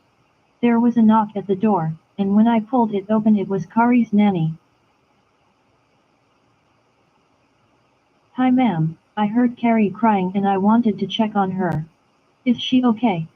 Sadie asked. Yes, she is fine, I told her. Would you like for me to take her? Sometimes she gets cranky and doesn't go to sleep right away, Sadie responded. This is my daughter, and I know what's best for her. I pay you to do a job when I need you to do the job. I yelled. No ma'am, Mr. Kassom pays me to be Kari's nanny, my checks don't have your name on them. Now you have yourself a good night, this bitch said and walked off. I was about to explode, I needed to see my man and get some of this frustration off of me. It had been a couple of hours since I spoke to Jules. I'd been calling him to come and get us from this house, and he has not been picking up. If he is not back by morning, I'm going back to my home. I don't want to be around these bitches another night. The next morning, I was dressed and had packed my things up since there were no signs of Jules. I went downstairs and I heard talking coming from the kitchen. When I went into the room, Jules, the old lady, Ari, and Simone were in the kitchen talking. The talking ceased when I walked in, and I said good morning, but the only one that said it back was Simone. Jules, can I talk to you in private? I asked. What is it, Kenya? We can talk right here, he said with a displeased look. I said in private. I responded with the same displeased look on my face. I don't know what the hell has gotten into his ass, but he needs to get rid of the shit. He finally got up to come into the living room, so that we could talk. What's up? He asked. Look, I know your brother was hurt last night. But I would like to go back to our home. I don't feel comfortable here, and as long as that lady is here, I don't want to be here. I told him. Okay, pack your shit and you can go wherever you would like to go, he spoke with venom. What is with this attitude towards me? I will leave as soon as I get Carrie packed up. I yelled. That is not happening, Carrie is staying here. My attitude comes from a lot of different places, one of them being that my daughter was kidnapped. Well, our daughter was kidnapped because you let her hang with careless people. That little bitch should have been watching her closely. I screamed.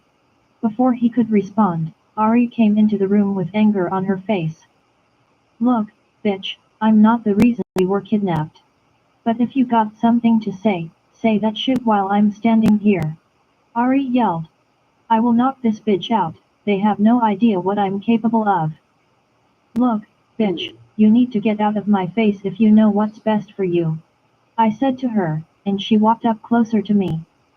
What you gonna do? She screamed, and I pushed her ass back. The next thing I know she punched me in the face, and we were fighting. I tried to get some licks in, but I couldn't because she kept hitting me. I could hear that old bitch in the background cheering her on.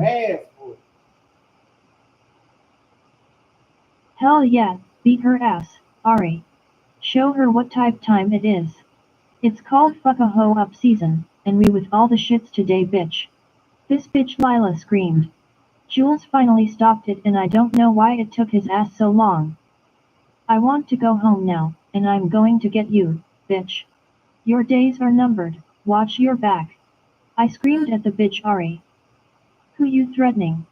I know you not talking to mine, so tell me who you threatening. Lila said, with her gun pointed on my chin. Ma, come on, Carrie is in the house. Put that up and go back into the kitchen. I got this, Jules spoke. Kenya, I don't know what has gotten into you. However, you didn't have to start with Ari. She didn't do shit and protected your daughter the best way she could under the circumstances. You need to get your shit together, Simone said, and walked out of the room. What the fuck are you doing? Why are you fucking starting up bullshit, while your daughter is in the house? Go get your shit, and security will take you back to the house. I will be there later to get some clothes. I'm going to be staying with Zealand to help him out until he gets better. Jules spoke angry as hell at me. Why are you staying with Zilan, and he has a girl that stays with him? I asked. He doesn't have anyone staying with him. To be honest, it's none of your business. I will have security, take you back to the house and some of the team will be there with you. I will be back and forth until Zell is better, Jules said and walked out. I went upstairs to grab my belongings. I will say this, Ari and her old-ass grandmother were going to see me. They would just be added to the list and join that bitch Syrah. I knew she was pissed off when she came to the house and found out Jules and I were married. I wanted that bitch to find out, how the fuck you just gonna pop up at our house like she was right. Chapter 6 Syrah 3 months later. T sitting here waiting on Kendrick to pick me up. I had a doctor's appointment that I had to get to. Since the night I met Kendrick in the hotel we have been very good friends. He understood what I was going through and respected my wishes. I'm close to being 5 months pregnant and today I find out what the sex of my baby is, though I truly don't care what the sex is. I just want my baby to be healthy and happy. I miss my grams and sisters so much and I really want to see them. They both know where I am, and they know that I'm pregnant. I made them promise not to tell anyone, not even Zilan. Jules had been calling my phone back to back for a month straight, and I finally decided to change my number. I do plan on telling him that he has a baby on the way. I'm not sure when I will tell him, but I guess I need to do it soon. The sound of the doorbell got my attention, and I went to answer the door. Peeping through the peephole, I saw that it was Kendrick. I pulled the door open and allowed him in. Hey there, come on in while I grab my things, I told him. Hey Ci, you are glowing, and that belly is getting big, but you are still beautiful, he said smiling at me. Thank you, I guess, I said rolling my eyes at him. I ran up to my room and grabbed my purse. Every time I walked into my room I smiled. It was in beautiful shades of pink and gray. I stayed in the hotel for 2 weeks and decided to rent an apartment in downtown LA. I was about a mile from the Staples Center, and I loved it here. I was on a month-to-month lease, because I knew that I would be heading back to New York soon to have my baby. I was hurting and needed space away from Jules, but I knew he had a right to know, and my child had a right to know his/her father. I walked back to the living room so we could get to my appointment. I'm ready, big head, I said laughing as Kendrick and I headed out the front door. I got your big head, he said smirking at me as we got in the car. Kendrick still tries me from time to time. He is a fine brother and would make someone very happy, but I'm not over Jules and I'm not making the same mistake I did before. Plus, I'm pregnant with another man's baby and that shit is just disrespectful. We pulled up to the doctor's office, and I got myself checked in and waited for my name to be called. Are you nervous about finding out what you are having? Kendrick asked. No, I'm not nervous. I'm very excited to know what I have growing inside of me, I smiled up at him. This is my 3rd visit to this doctor, and she has been consulting with my doctor back in New York so when I go back, they will be familiar with my pregnancy. Syrah Voss, the nurse called out and I stood to walk and follow her in the back. I couldn't allow Kendrick to share in this part of my life, because Jules was the father and he wasn't here. I asked the nurse to record my visit and she agreed. One day I would compile all the videos of my visits and give them to Jules. I need you to take off your clothes and put this gown on. The doctor will be in to see you very soon, the nurse stated with a smile as she exited the room. About 10 minutes later Dr. Case and the nurse from earlier walked in the room. Good to see you, Ms. Voss. How has the little one been treating you? She asked. All is well, Dr. Case. I have been vomiting a lot, it's hard to keep food down, I told her. We can give you something to ease the nausea, lay back and let's check on this bundle of joy, she smiled at me. The nurse was recording the moment for me just as I asked. The doctor placed the cold jelly on my stomach and proceeded with the ultrasound. Seconds later my baby's heartbeat sounded off in the room. Here is the little one. Oh wait a minute, is that what I think it is? The doctor said, and she was making my ass nervous now. Dr. Case, is my baby okay? I asked her nervously. Sierra, your babies are fine, she said smiling at me. Whew, I was nervous there for a minute. I thought something was wrong. Wait a minute, did you say, babies? Are there two babies in there? No way it can't be. I don't know how to take care of one baby. How in the world am I supposed to take care of two babies? I yelled out, tears rolling down my face. Sierra, I know this is shocking. Sometimes when there are twins one baby will hide behind the other baby. We are only able to see the other baby when they decide to move, and that's what happened. This little booger moved. Everything will be just fine. I suggest letting this all digest and then figure out the best way to handle taking care of your babies. Let's look and see what you are having, Dr. Case said, giving me a concerned smile. Dr. Case, can you please write it down and seal it in an envelope? I think this is something I should share with my children's father. I spoke with a shaky voice, still emotional from the news. She checked me out, printed some ultrasound pictures, and passed them to the nurse. Absolutely, I think that is a wonderful idea, Sierra. You can go ahead and get dressed. Everything with the babies seems fine. They will have all you need up front, and you can set your next appointment for 1 month from today, Dr. Case stated. I couldn't fucking believe I was having twins, but this was my life now. I decided that it was time to tell Jules that I was pregnant, and he could do whatever he wanted to do. I was a woman with standards and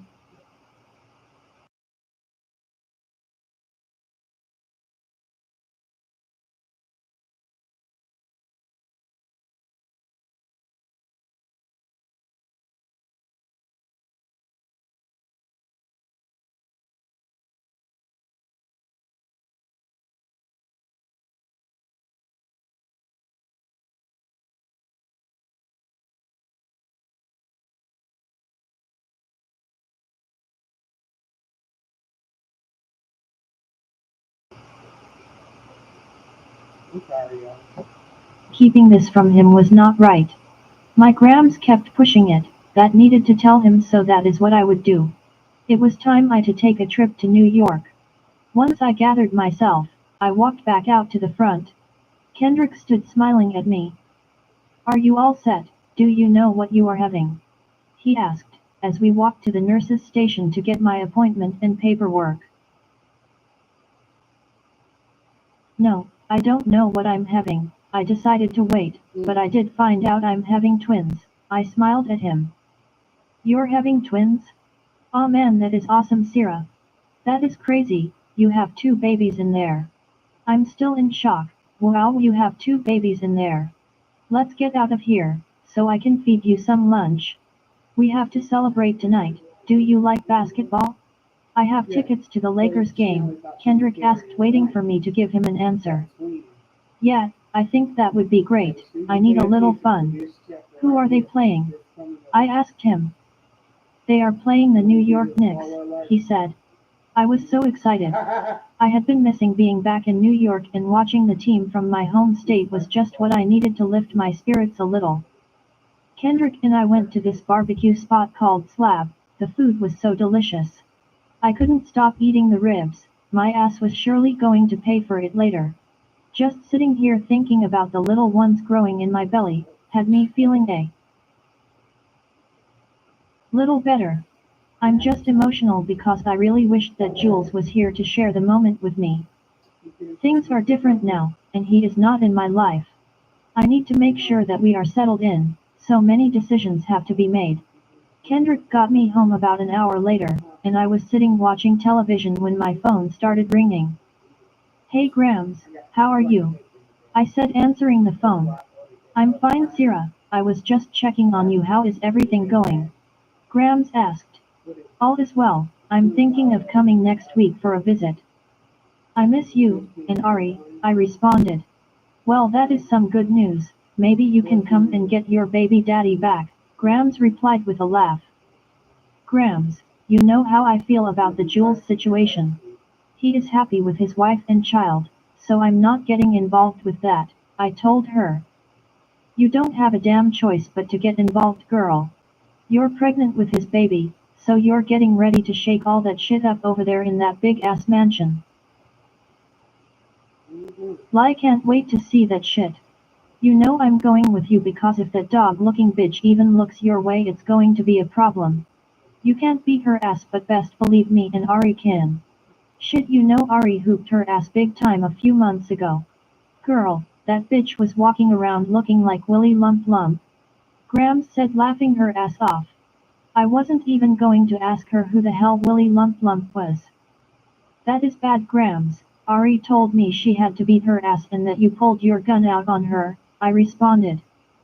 Hell yeah, the bitch talks too much Syrah. Blaming Ari for the kidnapping, I wanted to slide her a few good times, but Ari had that handled, Grams responded, and I just laughed because I swear this lady was something else. Grams, I'm going to take a nap, and I will call to check on you tomorrow, I responded. Alright, make sure you call me and get some rest. I love you, baby, Grams spoke. I love you to Grams, I responded, and we ended the call. I laid down to get a much needed nap before I headed out with Kendrick later. Chapter 7 Jules Ella and I were sitting in my mother's kitchen, as she fixed our breakfast. I know she thought we forgot about this Zeke shit. But fuck that, it was time to fucking explain how we had a father out there that we knew nothing about. Ma, so we let this Zeke mess go without explanation for this long. It's time for you to tell us why you had us believing Zeke was our father, I said to her. Yeah ma, that was crazy for us to find out the way we did. I haven't said anything about it, because I was waiting for you as our mother to come to us. But you never did, and it has been a few months, Zell said to our mother, and she just looked at us with tears in her eyes. Sons, I know you both are angry and confused about all of this. I knew Moan before I met Zeke, he was in the streets making a name for himself, and so was Zeke. Long story short, when I met Zeke we dated for a year, and we got married. Zeke cheated on me with some chick, and he got caught up. So, I decided to turn to a friend and that friend was Moan. I knew cheating on Zeke was wrong, but I couldn't stop. When I got pregnant with you Jules, I just knew you were Zeke's son. Moan never questioned it, and neither did I. We stopped seeing each other but kept in touch. As time went on you started to look more and more like Moan, the eyes were a dead giveaway. I couldn't get a DNA test, I was so petrified, and I loved my husband. I just couldn't shake Moan from my system though. A couple of years went by and Zeke was getting worse with the cheating. Even though Moan and I were not having sex we were still communicating. So, when shit got really bad at home, I started seeing Moan again. I was sleeping with Zeke and Moan, but with Moan, we used protection for the most part and I ended up pregnant with you Zelan. A few years after you were born Zelan, Zeke had you both tested and of course, you two were not his sons. He stayed for a few more years, we fought like cats and dogs. Zeke never stopped cheating on me, he didn't care that I knew it either. Finally, he said he couldn't do it anymore, so he left. By that time Moan was nowhere to be found, it wasn't the first time I went looking for him. I finally ran into him, right before you left home for good Jules, and I told him everything. He told me that his life was not made for having kids in it. So, I just left it alone, and I was going to tell you boys, but I just didn't know how to tell you. I made some fucked up decisions, and I hope you can forgive me one day, our mom said with tears falling from her eyes. Wow, that's some fucked up shit, mom. I would have rather you told us and let us deal with the shit our way. I have known Moan and worked under that man for years. Now I know why he put me on so easy, he knew I was his son. The reason he took to Zealand so quick, he knew. They. Crazy part is that motherfucker didn't say shit to either of us. I guess he thought leaving me his drug operation was good enough, I ranted. Jules, I didn't know that you had a relationship with Moan, I was never a part of your street dealings, my mother stated. I know mom. Listen, I'm angry about what you did, but you are still our mother, and that shit was in the past. Just know you cheated us from knowing our father, and so did he, I told her. Mom, I'm with you on this one, but I forgive you. So, Mom, you were something like a lil thought back in the day, I. Zelan asked her, and she hit him in the back of his head. Watch your damn mouth, boy, our mom yelled at him. I just shook my head at this nigga, but hell, I was thinking the same thing. No matter what happened in the past, I loved my mom. Zealand called his mama a thought.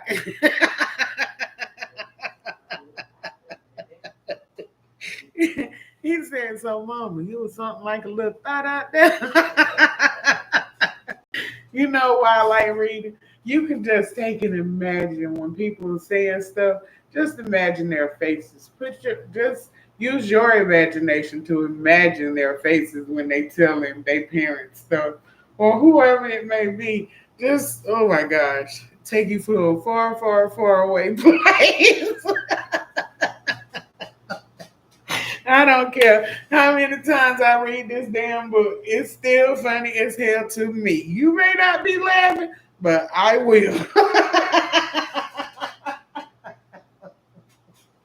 Just fuck it. Drink a little bit more. Get high. The same. Mom, I need you to take Carrie out of town for a while. I got some shit going on and I need y'all away for a little bit. I explained to her. Okay, where would you like for us to go? Mom asked. Carrie wants to go to Disney World. Take her there, Zealand said. Yeah, she does want to go there, and that's fine with me. I need y'all to leave tonight, Mom, I stated. Alright, let me get our things together and we will head out, she responded. Good, I will rent a plane for y'all, and it will be ready for all of you when you get there. Take two of her nannies with you, Mom, I told her, as I got up to leave.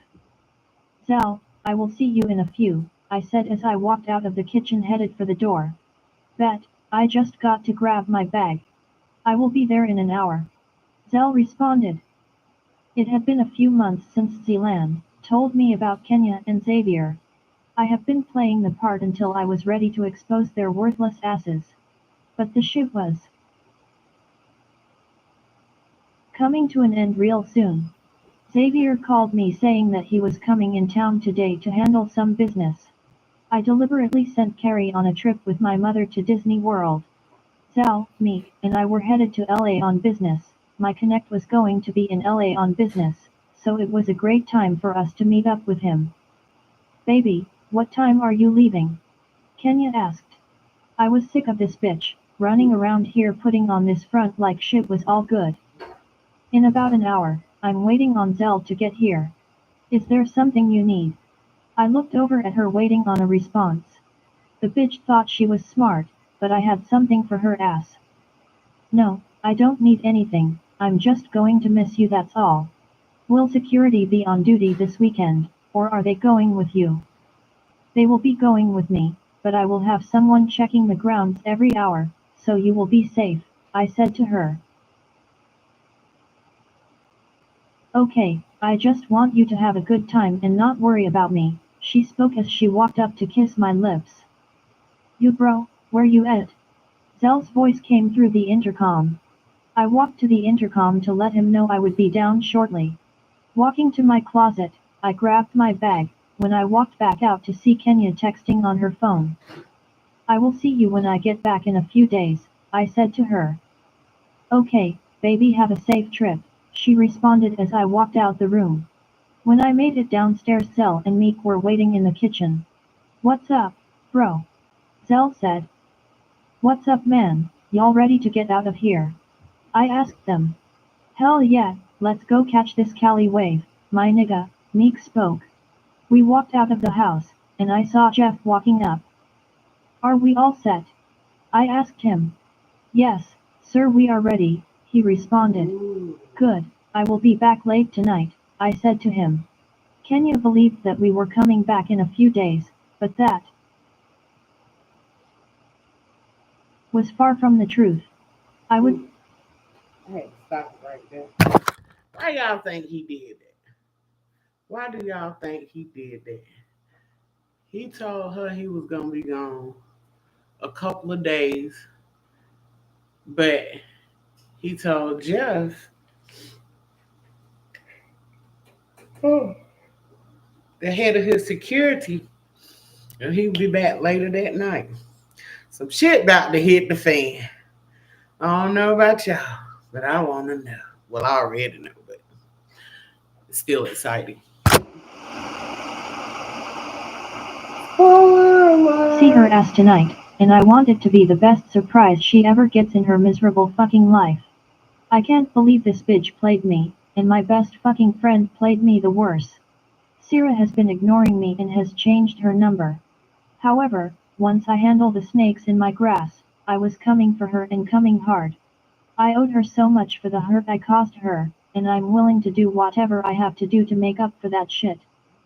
So, we go to this meeting with Javier, and then we chill out for a while and we catch the flight back home to handle this shit, I said to Zell. I'm with it, I can't wait to get back here. This shit has been going on long enough, it's time for these motherfuckers to see why you don't fuck with the Kassoms, Zell spoke.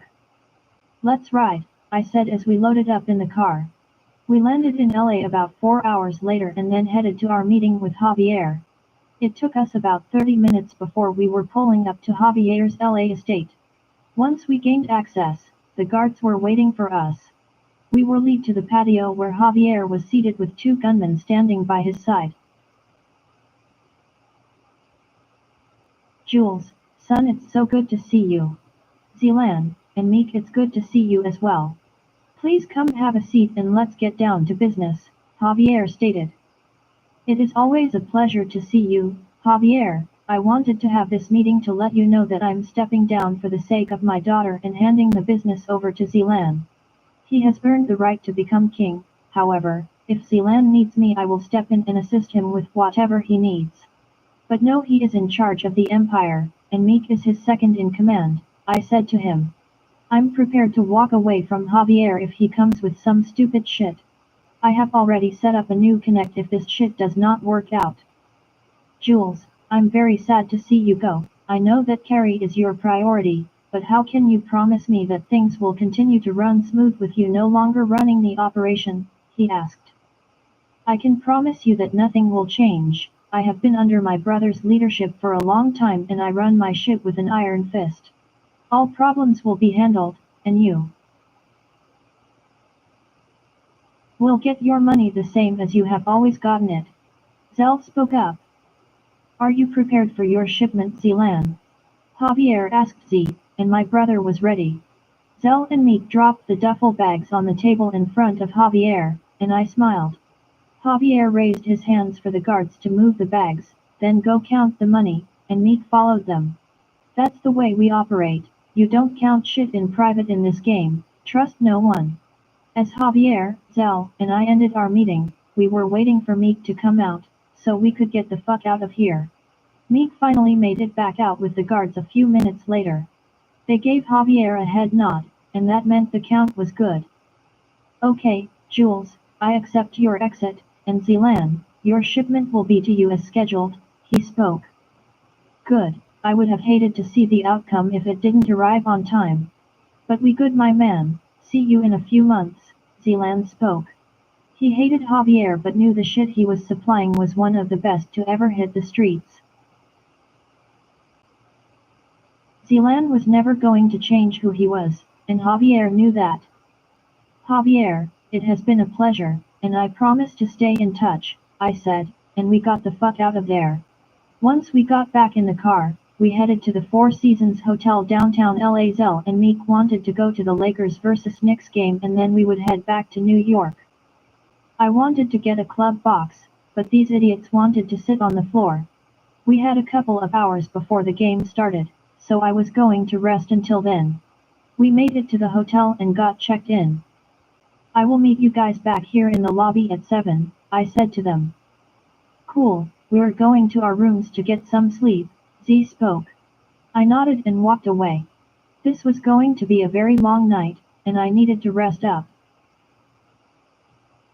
Chapter 8 Ari and I walked in Zelan's hospital room a few months ago and saw him fucking who I now know was his ex-girl. I was on fire. I wanted to rip their asses apart. I have been staying with my Grams ever since that shit popped off.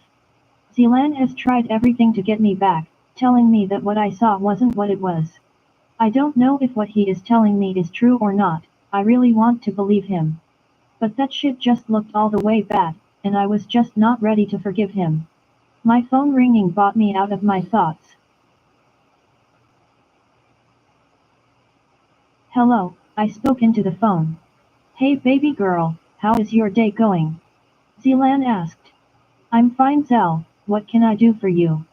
I said sarcastically. Look, Ari, I'm going to put this shit out here for you. I know what it looked like when you walked into that room. I would be angry too, seeing some shit like that. Hell, the other person may not have lived to talk about it. But I have tried with you for 3 months to work this out, understanding that you need time. I'm out of town and I will be back sometime late tonight. I want you in my home, in my bed tonight. You have the key and the codes. If you are not going to trust what I tell you, and not even try this shit with me, then I will be done trying with you. When I come home, if you are not there, I will not call you or come to see you anymore.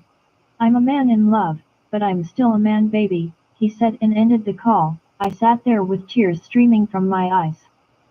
I was so confused and didn't know what to do. In a way, I did believe him, but I didn't want to give in so easy. I loved Zealand, just as much as he says he loves me, but damn, that was some hard shit to watch. Baby, when you gone stop being so stubborn and listen to that boy? I believe he is telling you the truth. You know some women can be vindictive and evil knowing they messed up a good thing, and when they see that the man has moved on, and another woman is getting what she used to get, that shit can make a woman do some crazy things, especially if they ass already touched with crazy. I don't know what the hell is wrong with you and Syrah, letting these skanks just come in and take y'all, man. Not like, I would be sitting right there in bed next to his ass looking pretty, sanctified, and met all at the same damn time. But I damn sure won't be sitting at my grandma house knowing that rich, fine young thing is in his mansion, free to do what he wants to do since his girl broke up with him, Grams said. Grams was right, I would be mad as hell watching Zell move on with someone else. I sat there for at least an hour I know, just playing the scene of that night in the hospital. Back. Now just sitting and thinking, Zell did seem like he was out of it, and the nurse did come in earlier to give him medicine. When he dozed off, that is when I decided to go get something to eat. I ran upstairs and packed my shit. I was going to get my man back, I missed him so much. I loved my Grams, but I needed my man. I was not going to just hand him over to no bitch easily. After I got all my stuff packed up, I walked downstairs. Grams was watching the news. I see you decided to let my side of the blood running through you take over and give your ass some sense. After you do plenty of making up, invite me over so I can see how you're living over there with them rich folk, Grams said laughing. Yeah, I decided to go back and give him a chance. I miss him, Grams, I responded. Shit, I would miss that man too. You looked at how fine he is? You are dumb, and Syrah is dumber. I would have ran up in Jules' shit and kicked that bitch to the curb. She just gone let her move right on the fuck back in, my name would have been petty motherfucking lie. Shit. I would have been like bitch move over and give me some room to love on my man. Better yet, bitch what are we cooking our man for dinner, she said falling into a fit of laughter trying to get herself together. I hear you, Grams, I stated.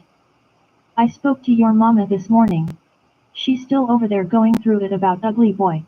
I told you I went over there the other day, and she let them drugs take over her. She is slowly killing herself. I hate seeing my child like that. I put her in that drug facility, and she keeps leaving. I don't know what else to do for her Ari. Grams broke down crying about my mother. Ever since they found Mark dead, she has been screaming that she hates me, Grams, and Syrah. Grams had her put in a mental institution, but that only lasted for a month or so, and then she got mom into a drug facility and my mom walked out of that and ended back on the drugs full speed. The only reason she has her house still is because Grams is paying the bills there. I even tried to forgive my mom and go talk to her, but when she talked to me like I was shit, I just couldn't handle it. Angela was going to have to get herself together. I sent up a prayer for her, but that was all I could do for her at the moment. Grams, it will all work itself out. Angela has to want to get help in order for us to help her. Right now, she doesn't want our help. I don't want you to worry yourself sick about it, I told her. I know, but I'm her mother, and I will always worry about my child baby. I just don't like the way she treated you and Sierra through all of this. Grams sighed and gave me a hug, as I stood to leave. I love you Grams, and I will call you later, I said. I kissed her cheek and jumped into Sierra's car that she left at Grams' house before she left. When I made it to Zell's house about an hour later, I walked into the house and went to the bedroom. There was a note on the nightstand on the side of the bed that I slept on.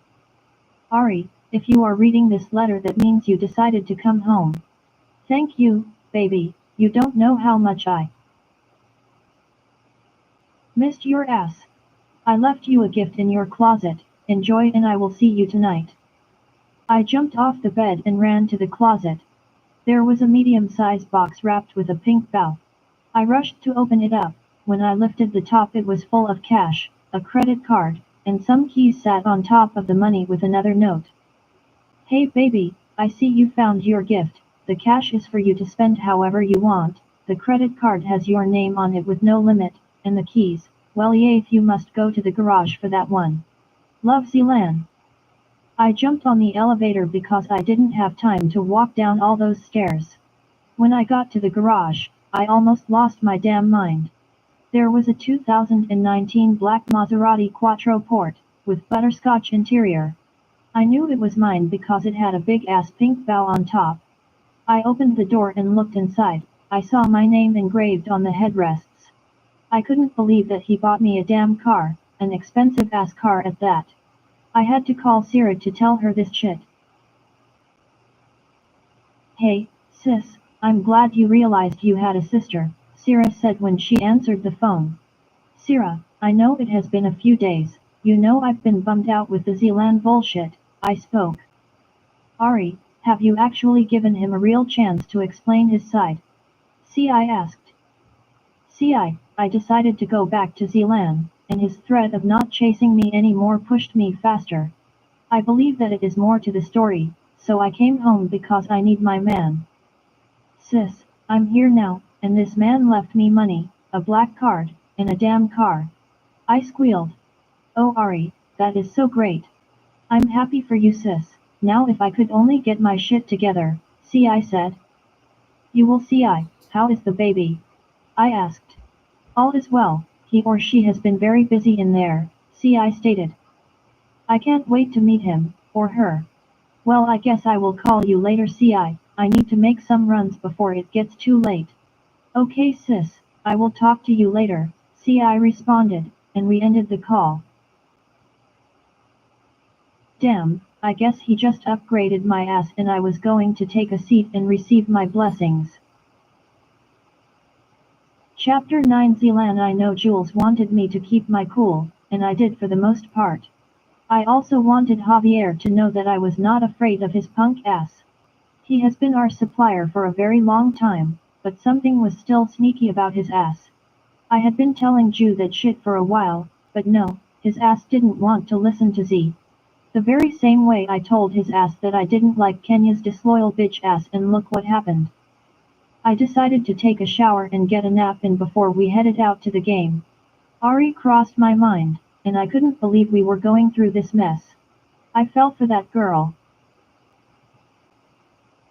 Something serious, it was quick, but I was in love with her. When I spoke to her earlier, she was giving me that standoffish damn conversation, I was fed up. She had been doing that shit for a few months, and I was kissing her ass because I know how that shit looked. I would have murdered a nigga real talk, but Ari should have known something was up with that entire scene. Char's ass was on the run, but when I catch her ass some shit was most def gone pop. How you coming into my room and taking the dick? In a perfect world that's called rape, but my world wasn't perfect. However, the bitch did the unthinkable and I was coming for that ass. Shit, I didn't even know she worked at the hospital. Well, she used to work at the hospital. I gave Ari's ass the real when I called her, so she had some decisions to make and I left it like that. My phone alerted me that my alarms at home were activated about an hour ago, so I went to look and see who had entered my house. I rewound the video from when I first got the alert. When I saw my girl and watched her, my heart felt at ease. I watched her go in her closet after reading the note, then she jumped and got on the elevator. I clicked the garage camera when she made it the garage and saw the look on her face. My job as her man was complete for the day. Knock. Knock. I heard someone knocking on my door. I got up, put my joggers on and pulled the door open. What the hell you doing? Meek asked. Nothing nigga, what you want? Man, I just came to have a drink with you, he said, going over to my bar and grabbing the Henny and 2 shot glasses. Yo, I got my girl back, I smiled happy as hell. You showed her the video? I thought you wanted her to come on her own, he asked. No, I didn't show her, she did come on her own. She was going to have to come to me, man. I had to know that she was strong enough to handle any storm, and not give up on a man like me, I said to him as I downed my shot. When I was admitted in the hospital and they finally let the family